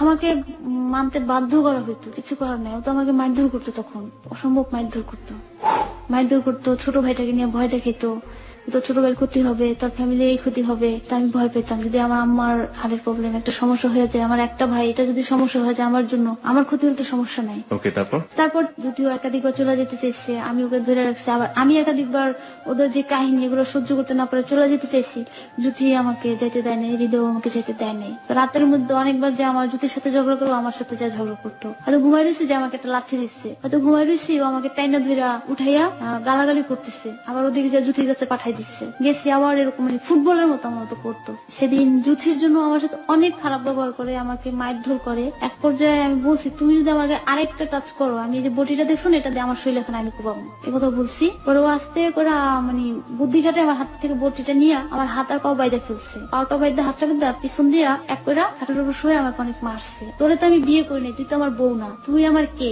তোরে এত কথা বলিস কেন? জুথি আমার বউ, জুথি আমার সবকিছু। তাই বলতেছি, যদি তোমার সবকিছু, জুথি তোমার থাকো, তো তুমি আমার সাথে কেন এরকম অত্যাচার করতেছো? আমার তো জীবন নষ্ট করছোই। অনেকক্ষণ পর হাত পা ছাড়ছে, এই কথাগুলো বাড়িওয়ালা শুনছি, শোনার পর ওকে বলছে। ওকে, তারপর? ওর বন্ধুর বউ আসছে, আসছে হ্যাপি, জাকির, ওরা আসছে, আমাদের বাসায় রয়েছে। ওদের কাছে বলছে যে আমার খালাতো বোন, কিন্তু এক পর্যায়ে জানতে পারছে। তারপর মনে করেন যে একদিন আমি পেট ব্যথায় কান্না করতেছি, ও আমাকে যে 2টা লাথি মারছে, যে ঢং করিস, একটা খারাপ কথা বলে ঢং করিস, এরকম ঢং করিস না, বাইরে যা আমার বাসা থেকে যা। একই কথা পরের দিন বিকালে আবার বলছে। তখন আমি বলছি, ঠিক আছে, তুমি এক কাজ করো, আমার মাকে বলো তোমাকে ডিফিউজ দিয়ে দিছো, আমার সাথে তুমি থাকবে না, তাহলে আমি আমার বাসাতে উঠতে পারবো। তাহলে আমি যাবো কোথায়? তোর যদি মনে হয় তুই যাবো, বল, আমি বলতে পারবো না, তুই আমার বাসা থেকে বেরিয়ে যা। তাহলে চুলায় ভাত দিয়ে পাশের ফ্যাক্সের দোকান থেকে যে আমার কাঁদতেছে, বলে মা আমাদের ডিপোজ দিয়ে দিতেছে, আমি হৃদয়ের সাথে থাকবো না, আমি বাসায় চলে আসতেছি, তুমি আর হৃদয়কে কিছু বলো না। পরে লাস্টে পর্যায়ে জাকির হ্যাপি দেখলো এগুলা, জুথি ওরা এরকম করে। একদিন আমি সহ্য করতে না পাইরা নিজের শরীর নিজের চাইছিলাম যে পোড়াবো, কিছুক্ষণ কেচ্ছি, একটা বেলেট দিয়ে কেচ্ছি। পরে ওরা জুথিরা দেখলো যে অস্বাভাবিক অবস্থা। আমি পরে, তোমার কি সমস্যা, তুমি এরকম কেন করো? আমি, কি সমস্যা তুমি জানো না? তুমি আমার হাজবেন্ডের সাথে এরকম করতেছো, তুমি ওর কাছে আসবা না, আবার ওর সাথে তুমি এরকম করতেছো কেন? এগুলো বলে আমি চলে গেছি। তখন হা করে তাকাই রয়েছে জুথি আমার দিকে। তারপর জুথি চলে যায়, বলছে ডালিয়া তোমার বাসা থাকতে পারবে না, ওকে তোমার বাসা থেকে বের করে দিলে আমি তোমার লাইফ ফিরে আসবো। ঠিক, আমাকে তাই করছে। বাসা থেকে চলে আসো। ওর এবাদুল মামা ওরা মিল্লা বুঝাই আমাকে বাসায় রেখে আসছে যে 2 মাস পরে আমি তোমাকে নিতে আসবো। 1 মাস পর সবাবরাত, তখন থেকে ও আমার সাথে মানে একেবারে অ্যাভয়েড করতেছে। তখন আমি আমাদের বাসায় চলে আসছি। রোপন, তারপর এবাদুল মামা, সোহেল ভাই, হৃদয়, ওরা কোরআন শরীফ নিয়ে শপথ টপথ কাইটা বলে যে আমাদের 4টা মানুষের জীবন বন্ধু তোমার হাতে, তোমরা যাও, আমরাই তোমাকে 2 মাস পরে নিয়ে আসবো। তারপর আমি মাইনা বাসায় গেলাম। যাওয়ার পর এখন আমার কাছে টাকা চাই, আমার কাছে টাকা নেই। পরে আবার বলে যে তুমি চাকরি করো, আবার চাকরি নিলাম। এখন আমার পরীক্ষাও চলে আসছে, পরীক্ষা দিব, আমি প্রস্তুত, তাহলে আমি এভাবে পরীক্ষাটা দিয়ে ফেলাই। পরে ও আমাকে পরীক্ষা দিতে দিল না, কিছু টাকাও দরকার ছিল, তো আমি কি করবো? পরে আমার একটা কানের দুল ছিল, ওইটাই করলাম কি ঘরে থেকে চুরি করে নিয়ে বিক্রি করে দিচ্ছি। ওই টাকাটা আমি আবার হৃদয়কে দিয়ে দিচ্ছি। পরে জানতে পারলাম যে এই টাকাটা দিয়ে ও নিজের খরচের জন্য না ও জুতি কি আনতে গেছে। আমার এই হাসিটা না মানে হাসি না, আসলে আমি বুঝতে পারছি না যে মানুষ কত লেভেল পর্যন্ত বোকামি করতে পারে। ওকে, হোয়াট এভার ইট ইজ। তার ভিতর আবার আমার ছোট বোনটাও আমার সাথে খারাপ ব্যবহার করে, শুধু মাও খারাপ ব্যবহার করে। পরে থাকি বোনের ব্যবহারে আবার আমি হৃদয়ের বাসায় আবার কাজ ছিল মাল্টিপারপাসের আসি। আসার পর সেদিন অনেক কথা বললো মামা ও আমি। তো বিকেলে খাওয়া দাওয়া করে আমি ঘুমিয়ে গেছি। তখন ও মামাকে বলতেছিল যে মামা দেখেন আমার বাবুটা কত সুন্দর করে শুয়ে রয়েছে, আমার বাবুটাকে আমি কষ্ট দিব না, আর বাবুটাকে আমি নিয়ে আসবো মামা দুদিন চলে গেলে। দেখেন মামা বাবুটা কিভাবে শুয়ে রয়েছে। পরে মামা চলে গেলাম পর ও আমার পাশে এসে আমার ডাকতেছে, বউ ও বউ তুমি ঘুমাইছো? কোলে মাথা রেখা দেখো যে আমি ঘামাইয়া গেছি, আমার ঘামটা মুছে দিল। তারপরে আবার ডাক দিচ্ছি যে উঠো, বাসায় যাবো না? পরে দেখেছি রাস্তার অবস্থা ভালো না, বাসায় আসতে পারবো না। তারপরে দিনে বাসায় চলে আসি। পরে 2 মাস তো চলে গেছে, 2 মাস পরে আরো আমার সাথে যোগাযোগ করে নাই, কারণ তখন জুথি ওর জীবনে ফিরে আসতেছে এবং ওর একটু অবস্থাও ভালো হইতেছে। এর ভিতরে আসছি, আসার পর আমাদের বাসায় যাবে, আমার ফোন অফ ছিল। পরে বাসায় আসি, ওর সাথে আবার সেদিন বাসায় আসি, সেদিন ছিলাম। তারপরের দিন আবার সন্ধ্যায় বাসায় যাই, আমাকে রেখে আসতে যায়। তখন আমার অনেক খারাপ লাগতেছিল যে ও চলে যেতেছে। আমি অনেক কান্না করতেছি, যদি তুমি আজকে যাও না, আমার জন্য কেন ভয় করতেছে কোথাও কোনো একটা অ্যাক্সিডেন্ট হবে। অনেক কান্না করতেছি, ও আমার কথা শুনেই না। পরে বললো যে বাবু তুমি কান্না করো না, বাবু না ভালো, তুমি থাকো, আমি কালকে সকালে তোমার জন্য দেখবা চকলেট আর একটা বড় বাবু নিয়ে আসতেছি, যাও। আমি আরো কান্না করতেছি, তুমি আমাকে নিয়ে যাও, আমি এখানে থাকবো না, হৃদয় আমাকে নিয়ে যাও, বাবু না লক্ষ্মী, যাও, তোমার বাসায় যে বাবুটা আছে ওরকম একটা বাবু আর চকলেট এনে দেবো, কালকে সকালে এসে তোমাকে নিয়ে যাবো। পরে ও চলে গেছে। তারপর থেকে সে যে গেছে, তারপর থেকে ওর সাথে আমার ব্রেকআপ, যে বাবু নিয়ে আসবে আর একটা চকলেট নিয়ে আসবে। তারপর থেকে আমার সাথে যোগাযোগ করেনি। তারপর বাসা থেকে আমাকে চাপ দেওয়ার পর ওই হ্যাপি আর জাকির ওরাও বিয়ে করছে লুকাইয়া, তো ওদের বাসা নিতে হবে, আমি হেল্প করছি বাসা নিয়ে দেওয়ার জন্য। আমরা ছিলাম 3 জনই একসাথে বাসা নিচ্ছি। বাসায় নেওয়ার পর একসাথেই থাকি। হ্যাপিরও চাকরি নেই, জাকিরেরও চাকরি নেই, তখন আমি গার্মেন্টসে চাকরি করি। হ্যাপি জাকির কি? হ্যাপি জাকির হৃদয়ের ফ্রেন্ড, জাকির হৃদয়ের ফ্রেন্ড আর হ্যাপি ওর বউ। তো ওদের সাথে আমাদের বাসা পাশে একটা বাসা নেই। পরে হৃদয়ের সাথে যদি কথা বলে, ওরা দুজনে মিললে আমার সাথে অনেক ঝগড়া করে। পরে আমি ওকে দুজনকেই বকা দিচ্ছি। এই জন্য বকা দিচ্ছি যে যদি আমার সাথে ভালো ব্যবহার করলো, আমি ওর সাথে কোনো খারাপ ব্যবহার করি না, ওকে আমি বকাও দিইনি, অথচ হৃদয়ের কাছে বলছে আমি ওকে বকা দিচ্ছি।